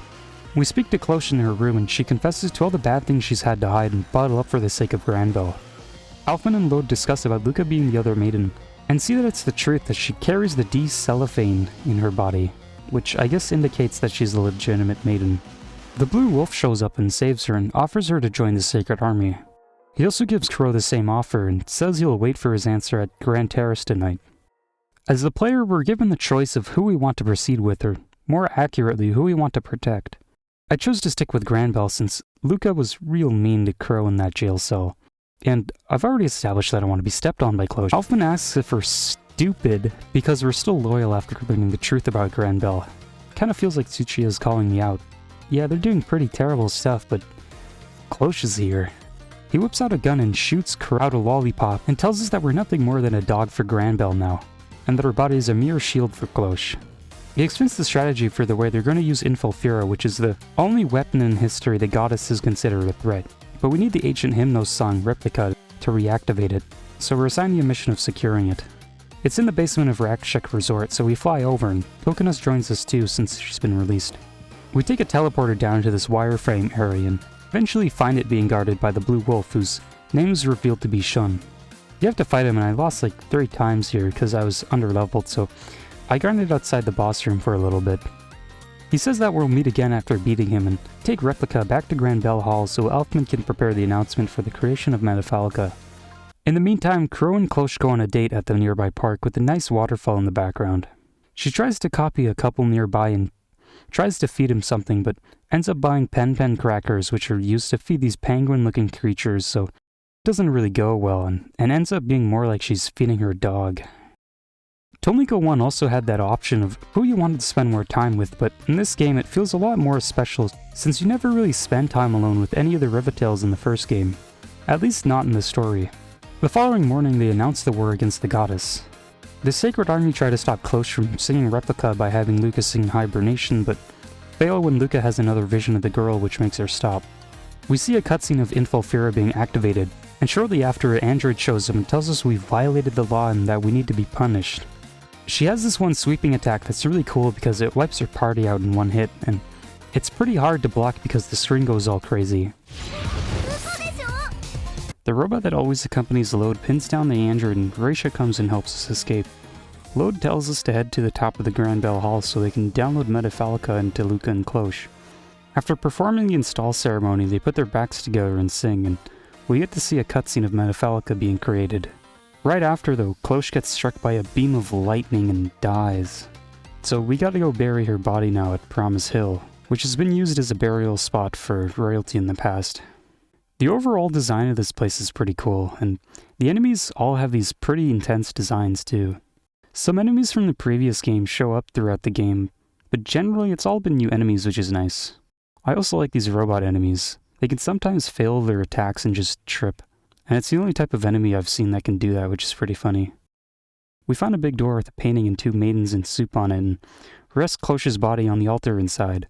We camp out nearby, and Luca tells us over dinner that she might still be alive. Whenever she uses soup as a pillow, she's able to talk to her in her dreams, and that she tells us her soul is probably above in the sky. The whole place shakes for a moment, and we step outside to see what's going on, and see a swarm of knights coming out of the newly created Metafalica and attacking nearby things. We speak to Elfman back at Pastelli and tell him that we will investigate whatever is happening with Metafalica ourselves. Amari and Kokona go snooping around in the meantime and follow Chester into a facility where they meet Sonya, who's the one activating and accelerating IPDs for use in the war. But they head back and everyone gathers at Crow's house so they can head back to the new area that's been added to the map, Vertical Cave. This area is pretty vertical, so there's a lot of climbing, which is cool. It makes sense since we're heading up to this island in the sky. We reach an artificial forest and run into the robot who hangs with Lode. It turns out that it's actually a mech piloted by this girl called Jacody. She asks what we're doing here and tells us to do our best since we're interfering with her goals and oppose or whatever she's planning. There are these random signposts spread around the forest with kind of random things written on them, which is fun. We reach a village run exclusively by soups and pea pens, and we take a break at the inn and use soup as a pillar ourselves. We're now able to use the Infosphere, which has these nice intros where their hair jiggles that I like. The Infosphere is pivotal to this new area, as it's how you unlock new areas for Metafalica, the goal being to reach the heart of the land where we might be able to save Cloche. You can buy an item at the P-Pen shop that shows you how far you are from the core, or how many trials are left. Each area has a different trial you gotta do. They're all run by a kind of fragment of Cloche's personality, and they're fun switch-ups to the gameplay, just with basic changes. The first one is a simple maze with the monsters you can try to avoid, with the boss awarding a sphere key at the end. Sphere keys allow you to dive deeper into the Infosphere and in turn unlock new areas. This one is a simple puzzle you solve by sliding the books around, but the library looks nice. Calling it a puzzle is reaching though, since there's no specific order they need to be put into. I still managed to mess it up my first time though. The third trial is similar to the first, but with a lava theme this time. There's also this chest here that teases you, but you gotta walk all the way around and over to pick it up. We run into Jacody at the fourth trial and learn that she's also looking for the heart of the land, so we gotta get there first. There's tons of chests we need to look through in order to find a total of 5 orbs. Some chests trigger encounters or give money as well. This next location is my favorite of the bunch, with the purple sand and all the shooting stars stuck into it. Here you go collecting stars of hope, which are scattered around and look similar to topic pickups. And same as the chests, they sometimes trigger fights or give you items. You gotta pick up pineapples and bring them to Cloche in this one, cause she hates candy. This one you gotta avoid pea pens and bring enough pen sweets to her. All the sweets themed stuff here is nice though.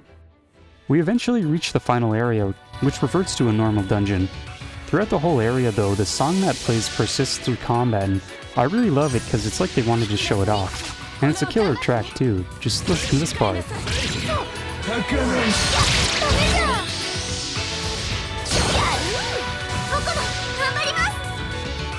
We find the heart of the land and fight this boss whose design has Cloche in a cage. Crow tries running head first towards the thing that contains the heart of the land, gets launched back.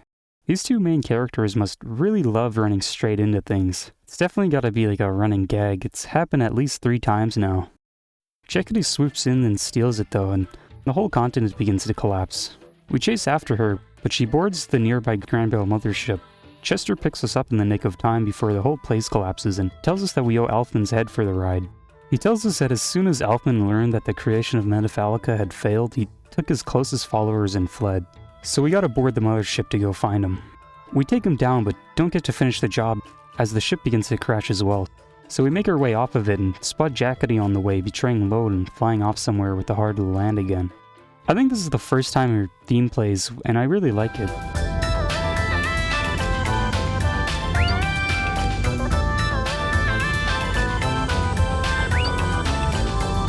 We get dropped off by Torgana, who's the leader of the Sacred Army. Crow has some history with them as they train to be knights together. Our main focus right now is to find where Jackety went though, so we'll catch up with him later. Luca uses the infosphere and locates Jackety at Cat Mansion, which is an abandoned building near Enna that's supposedly haunted, and one that no one dares to enter. We can tell it's been lived in, and I like all the bookshelves being 3D. Like, some things are full 3D and they still look really good. I guess mainly because it's simple geometry. We find the room that Jackety's been using as our base with notes scattered all over the place that talk about Metafelica, and something about Grand Bell keeping something secret at a place called Kanakana Pier. We enter the basement and I like these doodles all over the walls. I wonder if Jackety's the one who drew them all. Maybe she's trying to liven up the place and make it feel less cold and dark. I mean, she's got a robot dog, so... We find her and she actually just gives us the heart of the land back, since it turns out it's not the thing she was looking for. She also ends up joining our party to help us search for a method of creating the true Metafelica. She tells us that Lode was talking about something important being at Kanakana Pier, so our main priority now is to go check that place out. That is after reviving Cloche, cause we got her soul now. It takes a bit of convincing in the infosphere, but she's back to normal. It turns out that when Lode was downloading Metafelica into her and Luca, she lied about it working, which resulted in Metafelica being incomplete. And I guess that also caused the lightning bolt. But hey, now that Jackety's in our party, we can dual stall with her now. Check it out, I unlocked Rubber Ducks. I really like her animation where she shoves her face into the water, it's cute. Everyone has their own animations with how they interact with the bath and also with the toys. You can make something called a toddling Gurgo, which I assume is like those wind-up walking toys. Cloche puts one on the side of the bath and it waddles straight into the water into its death. Jackety joining in the dual stall also unlocks a bunch of more conversations that are added into the mix. It's really awesome. Amity ends up going on ahead, so we gotta find our own way there by going through Dreamy Fields. It has this cool station with this giant tree. Eventually we realize that we keep looping on the same piece of train track and that Kanakana Pier is protected by magic to keep outsiders from coming in. So we find a rock passage that Jackety blows up without warning and we arrive in this giant underground complex. Down here you're able to see the giant couples that hold the pieces of the rim together. Amity finds a dive machine with a girl inside, the same girl that Luke has been having visions of, and the rest of the party shows up and learns that her name is Frelia. Chester then shows up and throws us in jail again, and takes Luke and Cloche with him. We can chat with our party members here, but talking with Amity advances the story where we can learn more about Leglius. He tells us about how he had a daughter which reminds Amity of him, which is why he's so overprotective of her. Throughout the game, he's the first to get suspicious of her and her actions, and kinda hounds her too. But now we know it's because he cares about her. Lode turns out to be in the cell next to us and tells us that Torgana plans on sacrificing Luca and Cloche for their new government. They're about to be burned at the stake, but Luca gets another vision freeing them and the rest of the party. Torgana makes Frelia sing hibernation, which will make everyone ascend and be reborn as a new life form contained solely inside Infalfira, basically shedding their human forms and emotions. All IPDs are affected by this though because their minds are kinda stored inside Infalfira, which is now being reformatted, effectively erasing their minds. This means Kokona is affected by this too, but Jackety tells us to take her to a dive center because she's got an idea. We find the source of the problem by diving into her, being Lacra who's doing the reformatting. We get Amari to guide us to the facility so we can stop her in person, but we find everyone collapse and we need to fight this giant stuffed rabbit monster, which looks pretty spooky. After defeating it, we find a doll on the ground with the phrase, "Well done, the world will change," stitched into it. And I like that Jackety says as a joke that maybe it's a message from the boss, in like a fourth wall breaking way. We managed to stop hibernation from being completed, but IPDs still partially have their minds erased, so we gotta find another song called Implanta, which will restore everything to its original state, like a backup. I definitely like all the computer and programming terms they use in this world as well. It's pretty simple words, but stuff like downloading and installing is fun. Feels a little cyberpunk. Chester kind of feels defeated now, so he tells us that Implanta is hidden somewhere at Kanakana Pier, so we head over there by using the train this time, since Amity is able to summon it. because she's from the Terror tribe. We find a door that's been broken into, which tells us that Lode has been snooping around, but we're still able to find Implanta pretty easily and download it into Cloche. It needs to be sung on the Hill of Metafalica, which the place is located on the top of Grand Bell Hall, but it's now run by Targana and the Sacred Army. He challenges us to a duel on the conditions that he'll execute all of us if we lose, but he'll surrender Grand Bell back to us if we win. We head over to Cape Dice in the Dreamy Fields where the duel is set to take place, and Crow and Targana speak in private about their past and how they were equal in power when they were training. We have to beat him 2 times, until the ground from under him gives way. Crow holds his hand preventing him from falling, but he tells him to save himself, that kind of thing. But the rest of the party shows up and saves them both. I think it's nice that Crow's got like another bro. Liner's got Jack, Radolf, and Krush to hang with, but all Crow's got is Coconut, but she's just like his sister, and Legless is his boss, so Cloche sings Implanta, and all the IPDs begin to recover and regain their consciousness. Targana also asks her to take his head, but she makes him her assistant instead. The Sacred Army Knight then informs us that cracks have begun to appear in the ground near Mint Block. Shin tells us that the lift generators have stopped functioning recently, which are what keep the rim afloat, and there are 7 of them in total. If we purge the Dreamy Fields coupler though, we can save Mint Block from being taken down with it, so we leave Targana to take care of Frelia in the meantime while we're gone, cause she's a really important person as she kinda manages everything down here. We purge it without much issue and watch it fall. Seeing nothing but clouds where like a whole part of this island just stood a second ago is kinda sinister. We take a break at Luca's house since it's nearby, and Luca and Cloche decide to enter the Infosphere while we're here. Even after the whole fake Metafalica thing, they're still able to unlock additional keys. They've learned that Metafalica is a dual song, and that they need to complete the Infosphere and get all the keys to figure out how to properly sing it. On one of the levels they eventually learn that they're sisters, and that Reika was Cloche the entire time. You could have probably seen this coming a mile away, but I wasn't paying much attention to it. I think it's just nice that they're finally getting along together again, closer than before. The game uses the Infosphere to build more characters strictly for the main duo. It means that no matter who you pursue, you're getting backstory for both, and I really like that. The main duo in Tonelico 1 rarely interacted with each other if at all. Making them sisters and having them interact together makes them feel a lot more like actual people and not characters strictly for the player to pursue. Also at one point in the Infosphere, they start calling out their own tropes as insults, which is pretty funny. Frelia tells us that she's lost feeling for another lift generator since she's kinda connected to the continent. We see a cutscene of it falling and go to check the damages since it's near Enna. We get told that some kids haven't returned from playing in an underground passage, so Cloche rushes in and saves them, then heals a kid and scores some good nice points from the citizens. Might as well check out Spica's shop here since we're here anyways. Jackety actually causes new lines from here since they have some history together. Certain shop NPCs like Skycat, Cynthia, and Sasha have almost entire storylines which you can go through, which is really awesome. Whenever you visit them after a moment of time away, they'll have something new to say, whether it's about the current situation in the story or just some more backstory on them. It's really cool the way the game builds more of a relationship between them and the cast, instead of just making them normal shop NPCs. In this game alone, it's staggering how many conversations you can find and go through, it's crazy. Spica's also got some dirt on Jackety, which she uses to kinda make her do stuff. From what I've gleaned, I think she writes maybe like romance novels in her spare time, which I find real cute. Maybe stores them in her closet or something and Spica finds them. I already talked about how Shirelia didn't have a Cosmosphere, but instead a sort of game you would dive into.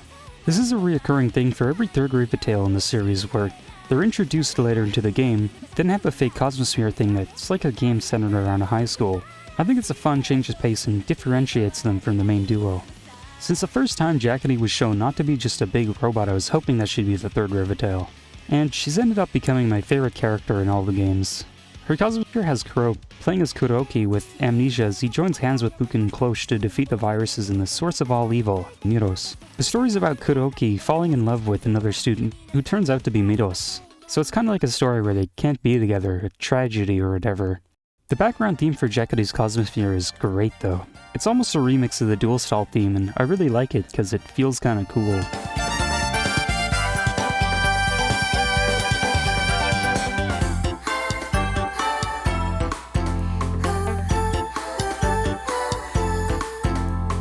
It's also got a lot of slice of life elements, like other characters showing up as teachers and teaching us about the lore, or Targana being really friendly with Kuroki. They also go to the beach at some point. I don't know though, these CGs are a little too much for me. Gotta hit that panic button. which I assume is what this is, for when someone walks in while you're playing Nirige or something. I like the parfait one though, it looks pretty good. Tonelico 1 lacks this feature, along with a conversation log, which is always nice so you can replay voice lines. It's just always a convenient feature to have. You also actually fight in this one. Luca and Cloche do their magical girl transformations and you play as them. You can only use song magic though, and I never went further than level 1 in Luca's and Cloche's Cosmospheres because I was kinda waiting for Jackety the whole time. So these battles were a real slog for me, but that's all on me. If I had known I could do plenty before being locked out of a route, I would have done it all. I just missed out on free dating sim content. We eventually confront Miros in a final battle, but the story ends abruptly with Kuroki getting stabbed. Jackety tells us in the real world that the story's over, but we managed to convince her to let us dive into her actual Cosmosphere. You learn about her past and that she's actually Mirror from the first game, the main villain and the final boss. You can pursue the final boss, that's awesome.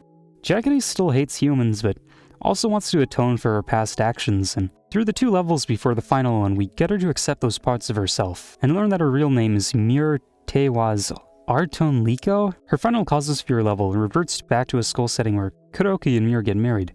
She wears a black wedding dress, which is really fitting for her. Jackety in the real world also tells him that he's special in terms of humans, and that she loves him. You did good, Crow. You're the one exception to her motto.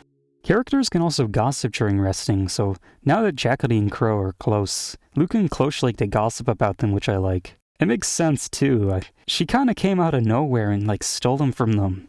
Luca's his childhood friend, and he's supposed to be Cloche's dog. We rest at Enna's inn, but find that Jackety's left early. We find her back at Cat Mansion with her dog, and that she just wanted to pack her belongings since this part of the rim might collapse soon. Crow asks her to at least warn them next time, which I agree with. Usually when a character just leaves in the story like that, they're gonna be gone for quite a while, and I just completed her Cosmosphere too. That would've made me sad. Luca's also got some work to do in Rakshak, so we browse around with Cloche. Some townspeople start to gather and insult her though for messing up and lying about creating Metaphalica. They're pretty petty about it too. They graffitied Luca's house. Luca comes in and saves her from them, unlocking the final sphere key needed to complete the Infosphere. They try going into it, but Info shows up and knocks Luca unconscious, so we have to take her to a dive center to fix whatever's going on inside of her. We see that Lode uses this opportunity to threaten Reisha. We manage to wake Luca just fine though, since Reika was just being tricked, so we go after her. I like how Shun just saves us the trip of having to walk where Lode is by offering to teleport us. We hear Reisha singing and see that it triggers something, giving Lode another Heart of the Land. Raki shows up again though and blasts him into the abyss, so I guess we won't know what he was trying to accomplish with it. Raki also ends up shooting Luca, but Reisha takes the bullet for her, sacrificing herself and dying. So we cut to Cloche and Luca at her grave right after. Shun then tells us that Raki needs to be stopped or else everything else is gonna get destroyed by her. The problem is that the blast line prevents us from reaching her easily. Shun tells us about a tower that can rise all the way up to where she is, but we need to find a song to summon it. Cloche and Luca also end up finishing the final level of the Infosphere, and it's revealed that Soup was Metaphalica the whole time, so they can now properly sing it now. Cloche wants permission from the goddess first though, to make sure she doesn't attack us again. So we gotta summon that tower. The crystal we're looking for is called Vena, and it's in some underground facility. We find the entrance, but gets run by Divine Army Knights, but some IPDs show up and help us. One being Reina, who we first saved at the dive shop. This area, and throughout the game we ride elevators a couple times, and some look a lot more maintained and recent compared to the others, which I like. And the scrolling backgrounds are nice too. They are a little broken on PCSX though. We find Vena locked behind a barrier and guarded by this giant mobile fortress that can repair itself, so we gotta find a hymn crystal that can control it, and download it into Jackety so she can mess with the data as we fight it, preventing it from healing itself.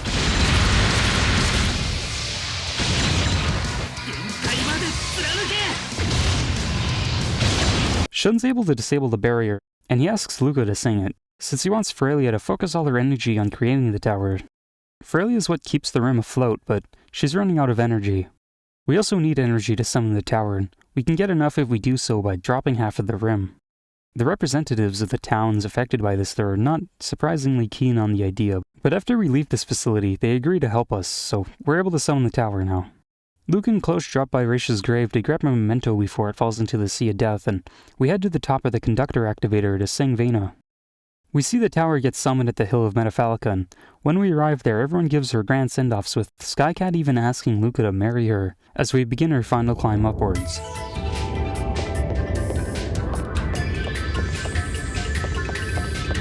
On the way up, Elfman shows up one final time and helps us, which is cool. He's come around. He may be a little evil and tried to flee when Metafalca failed, but he was still kind of doing everything for the greater good. We reach the middle ground of the tower and meet Reki, who manages this place called the Hotspot. It's a cozy temporary base where you're able to dive and save at. The final dungeon area, which is called Sol Marta, has a lot of long stretches you gotta walk through to activate switches to change the bridges around. It's a fine final area, but these walkways here are so incredibly long I kinda hate them.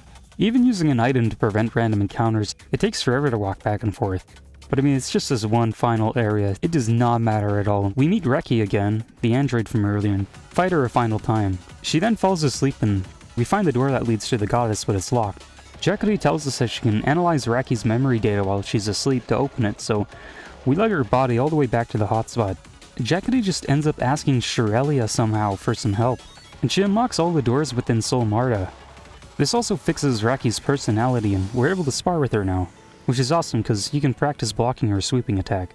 I wish there were more super strong or one-hit attacks. They feel the most satisfying to block, especially when the screen is this much more involved in it. It feels awesome to play.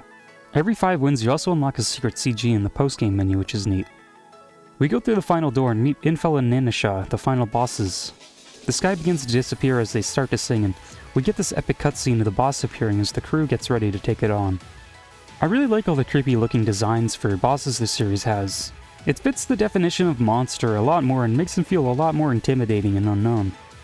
Now, I'm gonna be honest, both forms of these are kinda pushovers.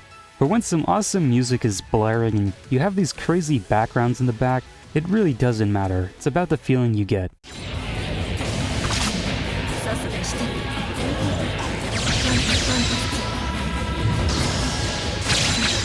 A lot of people say that the series is really easy, and I won't deny that, but it does sound like a very negative thing. I don't think it is though. It kinda adds to the unique aspects like resting diving. Plus, I'm barely getting into RPGs. I don't know anything about difficulty. I haven't played anything. What I'm just trying to say is that these final fights were not disappointing at all to me, and feel grand in scale and don't ruin the ending or make you want to die because you wasted all that time watching the series only for the end to be the most unsatisfying thing in the world and ruins your whole day. After beating them, Info asks if creating Metafalca is really as good as everyone's making it out to be, and whether it'll really save mankind. We tell her that we'll just show it to her to prove it. And we see Klosh and Luca announce to the world that they want to sing Metafalca together. Just like the last game, we control Crow for one final time as we go around asking everyone for their wishes and feelings they want to put into Metafalca before we say goodbye to this world ourselves. We also get wrap-ups for side characters like Leglius and Amari, Frelia and Shun, even Infel herself. They all sing Metafalca together, with Infel giving Klosh one final push as she's scared to open her heart to others. And we see them singing and reacting to Metafalca being created. The credits then play and we get some additional animations playing in the background. Some people might call it cheap, but I kinda like that in this series.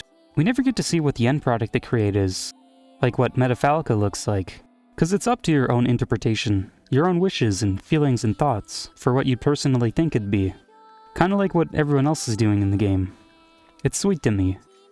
The post-credits scenes shows Luca and Klosh working together, which is nice, and since I went with Jacody's route, I also got an additional scene where Crow learns Hymnos to sing a song to convey his feelings to Jacody, and we get this final CG of her smiling as they embark to Sol Chil, where Jacody was born and where the first game took place.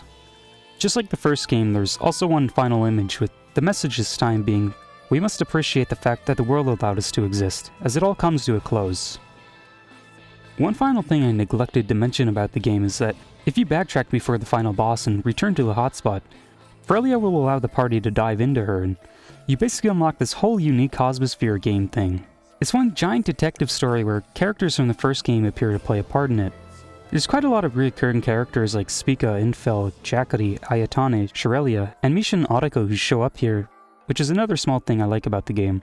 And the whole reason Frelia lets the party dive into her is so they can take a break. Like, this thing just kind of summarizes why I love this series so much. It's so awesome, like, the amount of just... I don't know, I can't explain it, and I don't think explanations could do it justice anyways. That's why I reviewed both of these, so you can hopefully come to your own understanding of it, and I don't have to explicitly explain why it's so awesome. I've also purposely neglected to mention that the series is a trilogy, and that there's one more game I gotta talk about before I wrap this up. But I want to cite my sources first. Pretty much all the information I've got stolen, be it interviews or whatever, comes from the Tonelico wiki. It contains a ton of useful information and even some on the fandom itself. There's a site called ARN where fans of the series would gather to discuss stuff about them. You can still visit the defunct sites to this day using Wayback Machine. It was mainly just a forum, but we can get a glimpse into what was being discussed at the time, like the translation project itself. And all the discussion just happens on their Discord server now. The series actually had its own official site for the games called Our Portal that bolstered quite a lot of features. You could ask the staff questions about the characters and they'd answer back in character, though I think it was mainly Tsuchiya himself answering. That section of the site was called the Tokosphere, and there's a lot of fun, lighthearted replies or banter between the characters. And later on they added a section to showcase fan art, which is nice. There were popularity contests for characters, which Misha won twice. You know, I never noticed that she wears entire drums in her hair until someone asked a question about them. And someone made barbecue soda in real life. I read and skimmed through all 100 of these, that are at least translated and hosted on the wiki. Some of these early ones seem to be translated by a user called Kenso77, originally being written on the old ARM site, but another user called Aquagon has been translating them more recently. He was one of the translators for the Tonelico 2 patch, so he's definitely been in the community for quite some time. People refer to him as the guru for the series. I think it's cool though that a lot of these translations are actually recent and he still actively does them. He also has his own personal blog where he sometimes posts the translations for Hymnos songs too. So if you maybe want to know what the opening songs are actually singing about, you can check there. I don't know, it's mainly cool to see how much love, passion, and dedication someone can put into a series like this. He also appears pretty much everywhere on the wiki. If you check the edit history of any page, he'll be there. He's translated other things like the official materials collection books and the aforementioned interviews, which contain a lot of great insights into the development that I'm really thankful for, because without it, it would have been pretty inaccessible. Not even because it's in Japanese, but they were all hosted on the original site, which was made in like Flash or something, and after it was shut down it just doesn't work at all on the Wayback Machine. Or maybe I'm just dumb, but it probably allowed them to do some cool stuff like the Flash Cosmospheres, which they'd sometimes release. There was also a feature called Support Tail where you could manage and raise your own Rivetail. It seemed to function as a kind of Tamagotchi where you'd pick lessons they do over periods of time, which could be spent on new costumes to customize your Rivetail. You could also go on dates with them, maybe, and fight monsters. Judging from some of the posts I read in the Tokosphere, quite a lot of people got hooked. You could earn songs for them that they could sing, and you could also integrate them into your own site or blog, as like a little buddy that would be with you throughout your schedule. I'm just getting all of this from the wiki though, it's just got a lot of information archived, and it's cool to be able to go through it all and be able to check more in depth into something if it sounds interesting. Like Tsuchiya used to go by the pseudonym Ilya. He hosted his own blog where he'd talk about random life events like going to Kurobe Dam, or posting pictures of his own drawings. He used to make Flash animations, and thanks to Ruffle you can still watch one in full quality, and not some pixelated re-upload on Nico Nico. It's about this girl who asks the goddess of the stars for some romance help, who can also transform into a flying whale. At least that's what I got from the information page. And apparently the whole reason he made this was because he wanted to animate these two characters dancing, which you can still see in the middle section of the video. And if you think I'm just making this all up, he credits himself using his real name in the credits too, not even his pseudonym. Other pages have like screensavers of the video that supposedly crash your system because they're too heavy, or some of his albums that can still be downloaded, which also includes some of the Atelier songs he did as well, at least up to 2003. One of his blog posts talks about wanting to release a world he's created into the world before he dies. And I like to think that he's talking about Tonelico here, and that he got his wish. Tsuchiya's had the Tonelico world envisioned in his mind for years. In 1996, he made a simple tabletop RPG version that he played with some college friends, which still featured some similarities like the locations or characters to how the world is today. His classmates got bored of it though because it was too complicated. When it started being developed into an actual game though, he fleshed everything out, and he says he's managed to represent every single thing he wanted to for the project, which is nice. Another post also mentions he worked on the scripting for the Atelier website back in 2004. It's got some neat things on it. I dig the styling for the interface, mainly this chunky phone icon. I was watching Manabe Straight, and some of these device interfaces on their mobile phones look awesome. And not even just those, like the bus stop looks real cool. The next episode previews also look neat. I always appreciate all the designs they make for the menus. Like in situations where they need to show a text message on screen. It's always cool to see someone go ham and go the extra mile to make it look interesting, instead of just some basic black and white text box or something. The Atelier website also had some blog posts where the staff would talk about random things happening in the offices, like power outages or people buying the PSP. It goes all the way back to 1998, which is cool. They also posted art and held polls for merchandise items, which would then get greenlit into actual products like this Atelier carrot mug that one of the characters owns. They even held the contest for shops that had the best storefront displays for Atelier Iris Eternal Mana, and some were pretty elaborate. This one with all the notes is my personal favorite. Whether it's like the guest books for these sites or people just posting about the mundane, I love this kind of stuff. Blogs or older sites in general have a lot of personality to them, and Japan's got a ton of these, of course, but more uniquely is that a lot of them are still accessible to this day, still using whatever archaic designs they've always had. It's mainly about them being cool to check out though, and I ended up finding quite a bit of them randomly, like yake.jp, where they document every single night spot view in Japan. For each location there's a little Q&A and a rating based on their beauty, atmosphere, and level of access to them. I like the images that accompany them though. There aren't any higher quality versions than the thumbnail sizes, and it adds to the feeling the location gives off to me. Any distant towns or lights will just turn into literal dots or pixels, and reminds me of how some games represent distant cities in the same way, which always looked nice to me. Lower quality is to be expected anyways, since this site was launched in 1997. So they could have been taken at any point in time, and even though it's still maintained, they haven't added in any 4K HDR images, whether on purpose or not, which I find nice. Another thing I love is that a lot of these are set in residential districts. Usually the location will just be some giant hill in the middle of a neighborhood, so in the picture you'll get a lot of buildings filling out most of the sky, and it just looks really nice to me. I much prefer it to just some tall lookout building overlooking the city. If you live anywhere there, you'll probably be able to find one in your immediate area too. Mountain and city views are nice and all, and if you search by most popular for each prefecture, most of them will probably be just that, but I want to be right in the heart of them. It gives off a more soothing feeling. I want extra buildings and electrical towers in my view. It doesn't have to be homes exclusively either. Factories can give off a whole different vibe to them. You probably think of industrial districts as dirty, maybe bleak, and they are, but hey, some of these look really appealing at dusk or dawn. Harbors too. I like when they show up in games or anime. Like all you really gotta do is add a ton of sea cans, which has to be one of the easiest things to make and call it a day, but it makes for a really nice feeling area. I also always associate ninjas with these places for some reason. There's a blog run by someone called Jun where they go around finding natural hot springs, then rate them on a 5-star system along with their basic information for the location, fee, business hours, what seasons it's closed in, and any other special remarks he's got about the place. What surprises me the most though is that he doesn't care about where or what he goes into. He'll sit under a bridge with barely any water, find a random tub in this forest with real murky water, and end up giving it a 5 out of 5 stars. The sheer amount of places that barely look like anything is crazy. Sometimes they're insanely hot too, so he brings a thermometer for safety. And for the moments it's too hot, he'll maybe set up like a little tarp or separate pool to let it cool off. Nothing will stop him from enjoying a natural hot spring.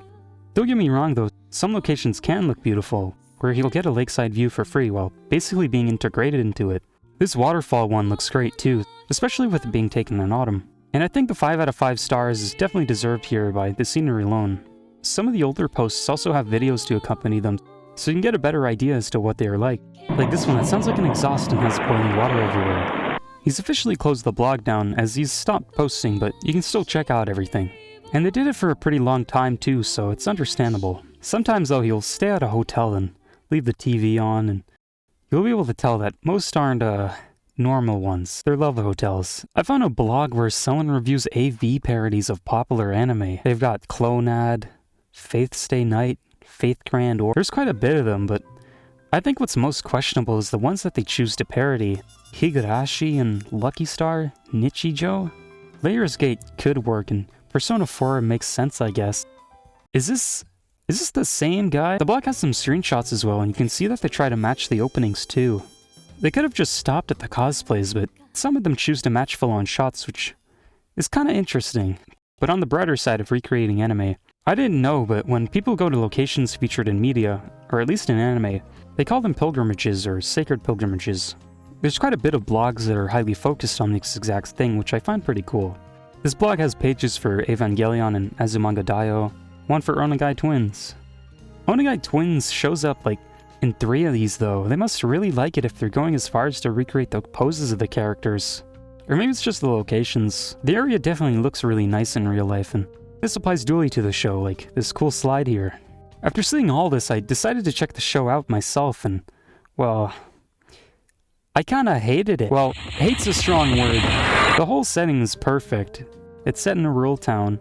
One of the characters works at a convenience store, and this official piece of art looks awesome, but, one of the main girls gets groped 3 minutes into the first episode. What a way to ruin the cozy atmosphere. The main guy is like a genius coder. I put it on hold after barely getting through 2 episodes. I've actually gotten back to it recently, and everything so far past the first 2 have been okay. I haven't finished it yet though. All I can say though is that the sceneries are real good. Usually on these pilgrimage posts I'll have comparison shots of the locations they photograph, and it's cool to see how close some can line them up, and even how similar they are to the backgrounds.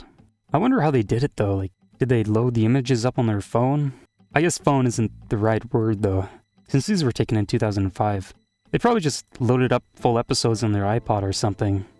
I used to watch full series on this thing. It was pretty inconvenient because if you didn't configure the subtitles correctly, they'd either block out the whole show or be unreadable. But I still managed to watch ReZero on it, which I think was the last one too. Kennen and Air seem to be quite popular for pilgrimages too, or most of the keyworks. This blog here even has one for the visual novel Snow. There's obviously going to be more posts about popular shows, but there are still quite a few for lesser known or obscure shows. Like someone did one for Magipoka. They found the park where she does magic tricks, and it's hosted on Hatena. Like, Flipnote Hatena? You know, I used to watch full series. Way before I started looking into all of this, I found a site called the Anime Site Mapping Project, which might have introduced me to the idea. This is obviously very modern and charts locations on Google Maps, rather than going there in person, but being able to do that now is interesting in itself. They've covered both Yoru camp seasons, and I really like that they map more than just the featured camping spots, but instead stores they stop at or streets and bridges they ride on. Kimi no Na wa was also covered, but that's all there is right now. The site hasn't been updated in at least a year, and it said that they've been mapping Tenki no Ko for twice as long. Maybe they'll come back to chart Shinkai's new film. Good luck with all those abandoned locations if they exist though. I found a site that might be useful though. It lists every single abandoned location. It's called Haikyo.info, and it's not really old or anything, nor is it a blog, but it's really awesome to be able to check out so many locations and the different types there are. They have an interactive map you can use by pressing the search button here, with everything being separated into the respective categories like schools, healthcare buildings, arcades and pachinko parlors, restaurants and train yard stuff, and aliens. The alien icon being used to categorize buildings with weird history, like the Story Gate, which no one knows who owns. You can of course sort by highest rated and most favorite, which are mainly the giant facilities that look really cool, like this random one I found, or this big hotel chilling on a mountain. What's really awesome and the most important thing is that all places have their exact location marked on Google Maps. Like this pachinko parlor that caught my eye with its sign, which probably looked real cool lit up. I scrolled down to check it further in Google Maps and saw that it's just in the middle of nowhere. Google Maps says it's about an 18-minute walk from the station, so I decided to check it out in person. It looked pretty neat up close. I forgot to give my ticket to the conductor though. I also found this abandoned bowling alley while I was just running around on Google Maps on a random day and stumbled upon it. I really dig the aesthetic of it. Kinda looks like a UFO to me. Might be what they were going for with the U in U World. If you cross the street though, you'll see that it was demolished sometime in September of 2022. But it lives on in these older street photos, and maybe on Haikyo.info, I haven't actually checked. That's another good thing about the site. It lists and updates the status of the building, whether it's been demolished or if it's inaccessible. You can get some further information in the description too, with the updates being marked in red. Also, if you go around the back of the building as well, you can find an old pachinko parlor building that looks equally if not older. I like how it's kind of juxtaposed with everything in the area, like with these simple gray buildings or whatever, and it's still standing as of July 2022. I like to wander around Japan sometimes on Google Maps, dropping the yellow guy randomly. What? You can visit Akihabara or whatever. Join in the Luka Luka Night Fever. or the Haruhi Suzumiya flash mob.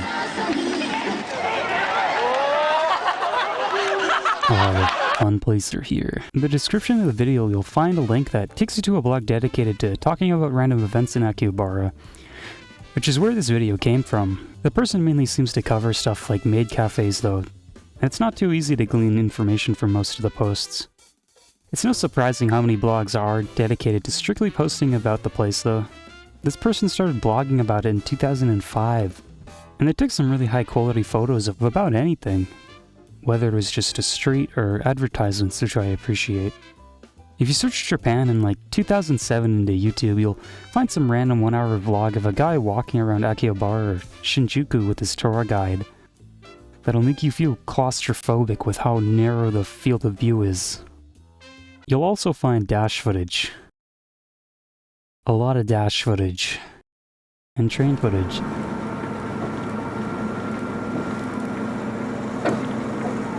But you can also just watch a movie if you want that high-quality 2000s footage of Japan.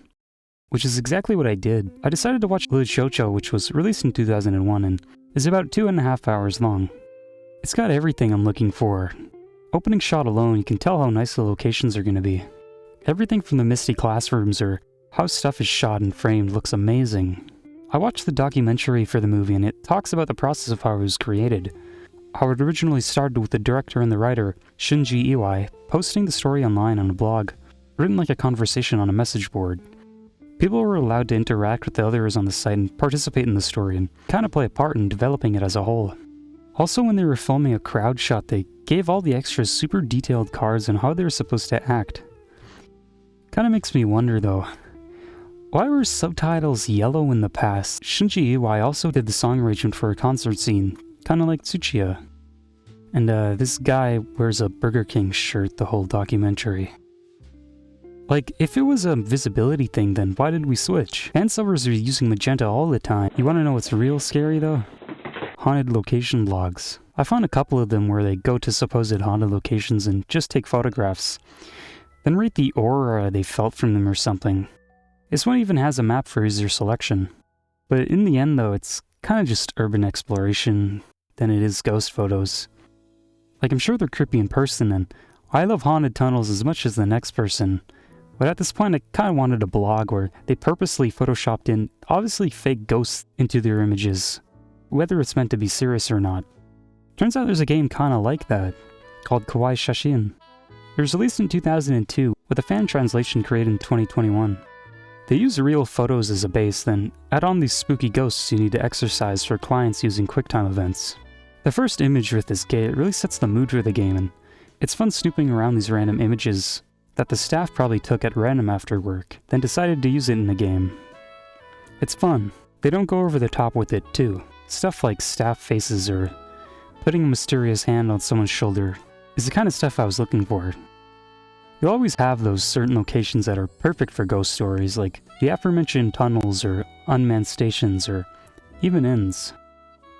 Gaki, a variety comedy show, has a segment where they send Matsumoto, one of the comedians, on a 2-night stay at a supposedly haunted hotel for punishment. You might have already heard of the No Laughing Batsu game series where they have to try and not laugh at anything the staff prepares beforehand at the location it takes place at. But this is its own separate thing where you get an hour and a half of the staff trying to scare Matsumoto as he wanders around the inn. Since it's focused more on comedy though, at most they'll have someone hide in his changing locker while he's taking a bath to scare him when he returns.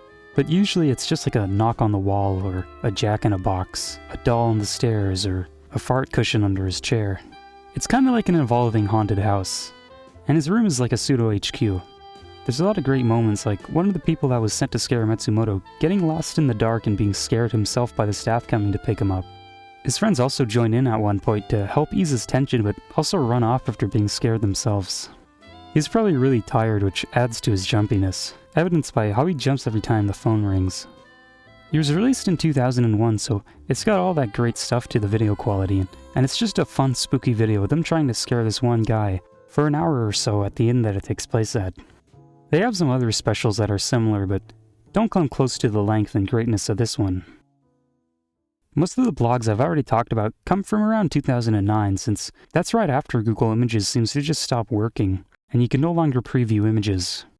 So don't think I'm saying 2009 is really old or something. Most of the sites have content that predates 2009 though, like this blog about a person driving their blue sports car around. It was the first one that made me go, oh, that's pretty neat. This picture in particular, I love everything about it. The convenience store integrated into the road, and the giant gate and mountain in the background. A lot of their pictures are of meetups in the mountains somewhere, and I dig them too.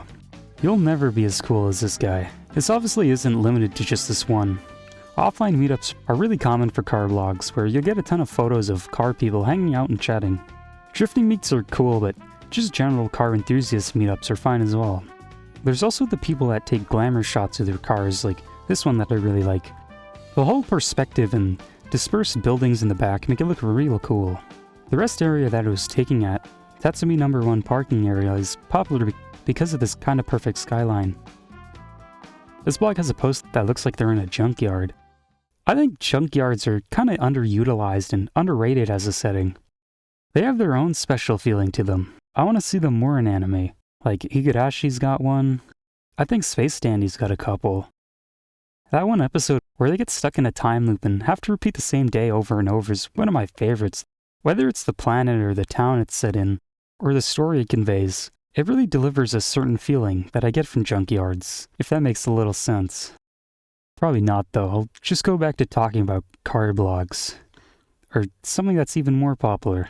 Japan has a lot of dedicated train enthusiasts, and this is reflected in how many blogs there are of people documenting like old abandoned railway lines that have been long overgrown. This blog has a whole map for it. I found this place with a nice view, so I scouted it out in Google Maps and found a nearby town that looked equally as nice, and it definitely wasn't disappointing in person. It was quite the walk up a hill, and it was pretty hot, but I had my lemon high chew to keep me going. People will go into depth about anything though. This blog called Wicket to Ekiben talks about all the train ekiben they've had. They have them separated by wards, so I checked out the Hokkaido one, and the list is pretty big. Some look pretty tasty. There's only so much different food you can stick inside, so there's a lot of crab and space crab. I bet it goes good with space curry, squids, burgers, and Hello Kitty. Some posts have pictures of the locations they buy them from, and they look really old, and I love that. This person catalogs train signs for some reason, and this person draws anime girls at stations they've been to. There's actually a whole anime where all they do is ride trains around and visit the different stations they stop at. It's a semi-autobiography of the author, Yokomu Hirohiko, who was the first person to achieve visiting all the train stations of Japan. The show adapts the manga for 12 full-length episodes, with the main guy being Hirohiko himself. Throughout the series, he drags around a manga artist and a couple of other people, while they talk about the history behind each station. Some are pretty neat, like this one being built around an old barn, or the classic underground ones with a ton of steps you gotta climb to leave. Or even the ones that are just little shacks. I'd sleep in it if I had to, like if I missed the last train or something and was feeling adventurous. It's a chill series, mainly because that's pretty much all they do. They do talk about ekiben at one point though, and Hirohiko only gets beef bowls the whole series. The main girl though, Naoe, has a national train ekiben guide. She's the only person in the entire series that doesn't care about trains, and she doesn't ever grow fond of them either, which is pretty funny. Even the person who checks their tickets at one point knows that they're doing some well-known Tetsu trick by using a single cheap ticket to ride around in a giant circle. She's got some great expressions. Hirohiko also has his own blog in real life, and it seems like he still travels to stations. Kinda makes me want to do the same thing myself. There are some other train shows like Rail Wars, but it's more about fighting terrorists and people planting bombs at stations. Apparently the light novels are way better, but they aren't translated at all, so who knows. There's also that one VN called Meitetsu, but I don't think that's what people are playing it for. But if you like Tetsu stuff, this thing's 89 hours long. There's also a movie called Densha Otoko, or Train Man. It's not even about a train otaku, it's a romance story about some normal otaku who saves this girl from a drunk guy on a train. Supposedly it's based on a real story where a person would ask for advice on 2chan to get closer to the girl. It's kinda cool to see the reactions of the board members in the movie for when he messes up something or when he does something good and improves himself. You get to see the glow up. It was alright. Wasn't about trains though. The thing that sells the sheer amount of blogs dedicated to trains are the archives for Yahoo GeoCities. It shut down in 2019 for Japan, and This site lists all the ones that they've archived and has a large note that the vast majority of them are all about railways or trains. There's also another bigger archive, but it's no longer accessible by the public. But they do have a giant list of the URLs you can scroll through. Kinda sucks that a service can just shut down like that. Some of the sites I've bookmarked while working on this video have stopped functioning themselves. Definitely shows that any of these can just stop being accessible at any point. I found blogs for everything, like someone photographing communication buildings, a group called Project F for fishing, a collection of fog images, a plushie's tour around Japan, a site that has every ad for amagami in high resolution. I found this giant amagami box at Hardoff one day. I just had to take a picture of it because of the sheer size of that thing. Imagine having to lug this thing around after buying it. What'd they stick inside it to make it that big? Is the disc 2 times the size? Hardoff is basically just a chain of thrift stores, but they're usually stocked with a lot of retro game stuff, which is cool to browse and see what differs from location to location. It's a thing I'd consistently do if I stopped at a news station. I'd check Google Maps for anything nearby if I had time, then begin my little trek to it. I was hunting around for PSP batteries and finally found some at this single store, which had some really pretty views leading up to it, along with walking back as well, with the sun beginning to set on the mountains in the back. And by the time I got to the station it was dark, so it was pretty perfect timing and a fun little adventure. I also love the song they play on loop in every single one. It's the one song that never changed and made me feel at home wherever I was. It sounds like something out of Motoi Gumi, I swear it comes from it. I actually found that game in mint condition for only 15,000 yen, but more importantly, I found Ar Tonelico. One thing I never really checked out on my trip were the arcades though. Nothing really stood out to me. No cool pachinko machines. Other people really like them though. This site lists every single Beatmania IIDX cabinet in their location. The cabinets also get rated on their sound, display, buttons, and scratches, combined into a total. And don't worry, this thing gets updated multiple times daily, by what I assume are just random people that like the game. When you check the map, you can see just how many there are. It's kinda crazy how far people will go for such a particular thing, and I find it super cool. I also haven't even played Beatmania IIDX either, so it could also just be the perfect game as well.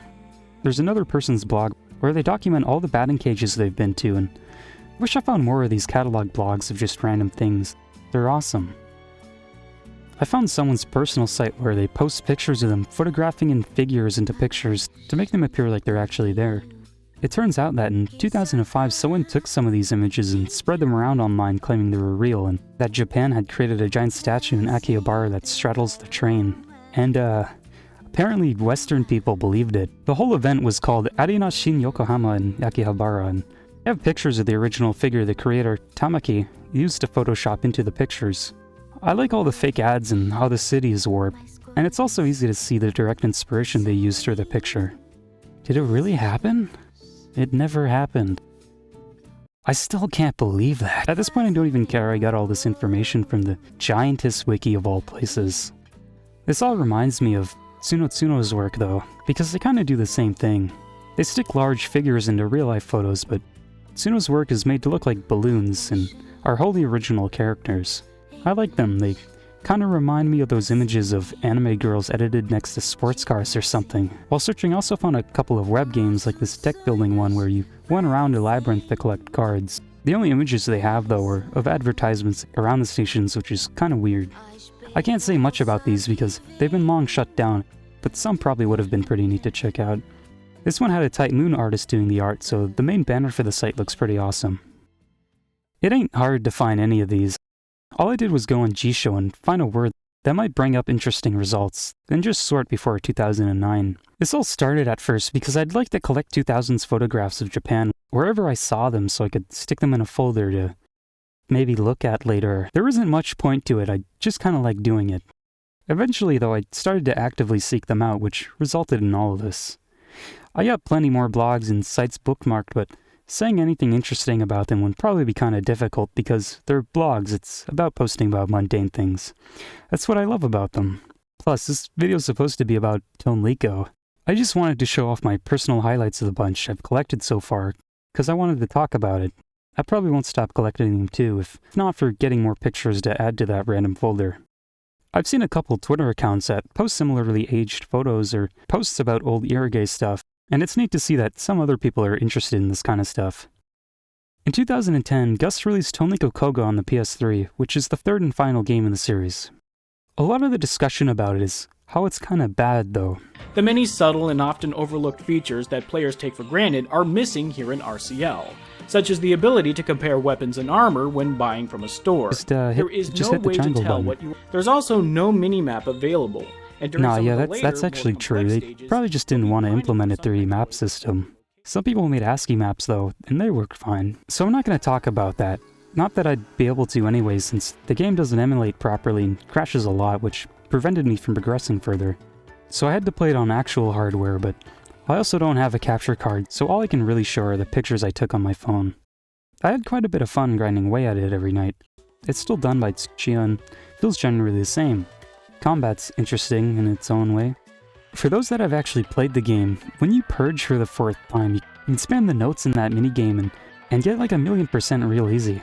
Kinda broke the game for me. It was pretty fun. Apparently the music system for the game was the world's first adaptive one too, which changes the song's tempo and key depending on the situation of the battle going on, which is pretty cool.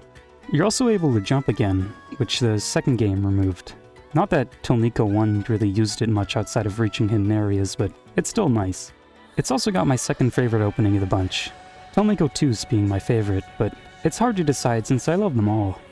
The first game's opening to me feels more fantasy-like to me, while the second feels more representative of the series as a whole, and the third one feels darker in comparison.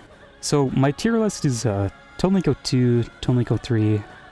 Tonelico 3, Perfect Slumber, Staple's pretty good, then Muso Express. While playing through the game, there were some certain moments that made me go, oh, this is pretty cool, in my head or whatever. Not to say that the rest of the game isn't like that, just specific moments that felt very unique and different compared to the other two. I think most people were expecting the same jump in quality or innovation like Tonelico 2 was to number 1, but it's just its own thing.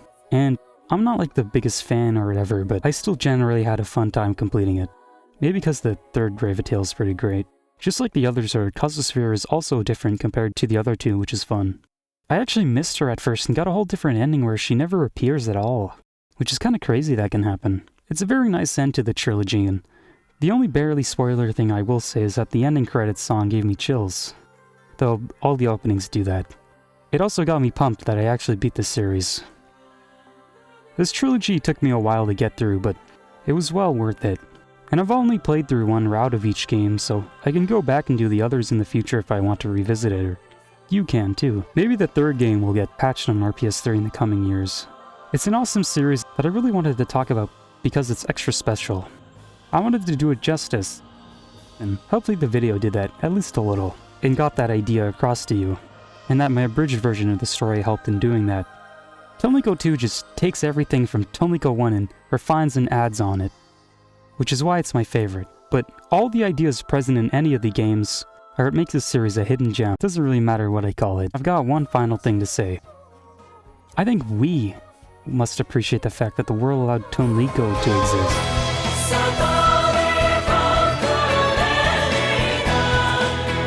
It took quite a while to make this vid though. Originally it started out with me wanting to make like an 8-hour vlog of my solo trip to Japan, so if you were wondering why I had footage of those places, that's why. And I don't mean the aesthetic, music-only, white text kind of thing. It was going to be raw and covering the mundane while visiting sites from the random blogs I collected beforehand, but I was too self-conscious to film in public. Maybe I'll eventually gain the confidence to make like a vlog of me going to every single train station in Japan now, and being the second person to do it. Realistically, I'd probably be the 100th though. Yeah, you know what? That sounds pretty fun. I think I'll just go do that tomorrow or something. Anything that I did record ended up in this video, and I think it worked out fine. Hopefully if you plan to go or wish to go, you get the opportunity to do so. It's always nice seeing people post about their own trips there, seeing what they get up to, what food they're eating. I don't know what any of that is though. I only ate McDonald's and gyudon. I played Tonelico a bit after that, so it kinda joined into the memory. It'd be interesting if they got ports or remakes in the future, I don't know. Apparently Tsuchiya has been banished to Merge Manager Dungeon or something, so who knows what the future holds regarding the series, or the universe it's set in. Hopefully the next vid doesn't take me another year and a half to complete, and hope you enjoyed. Thanks for watching. Do your Anki reps.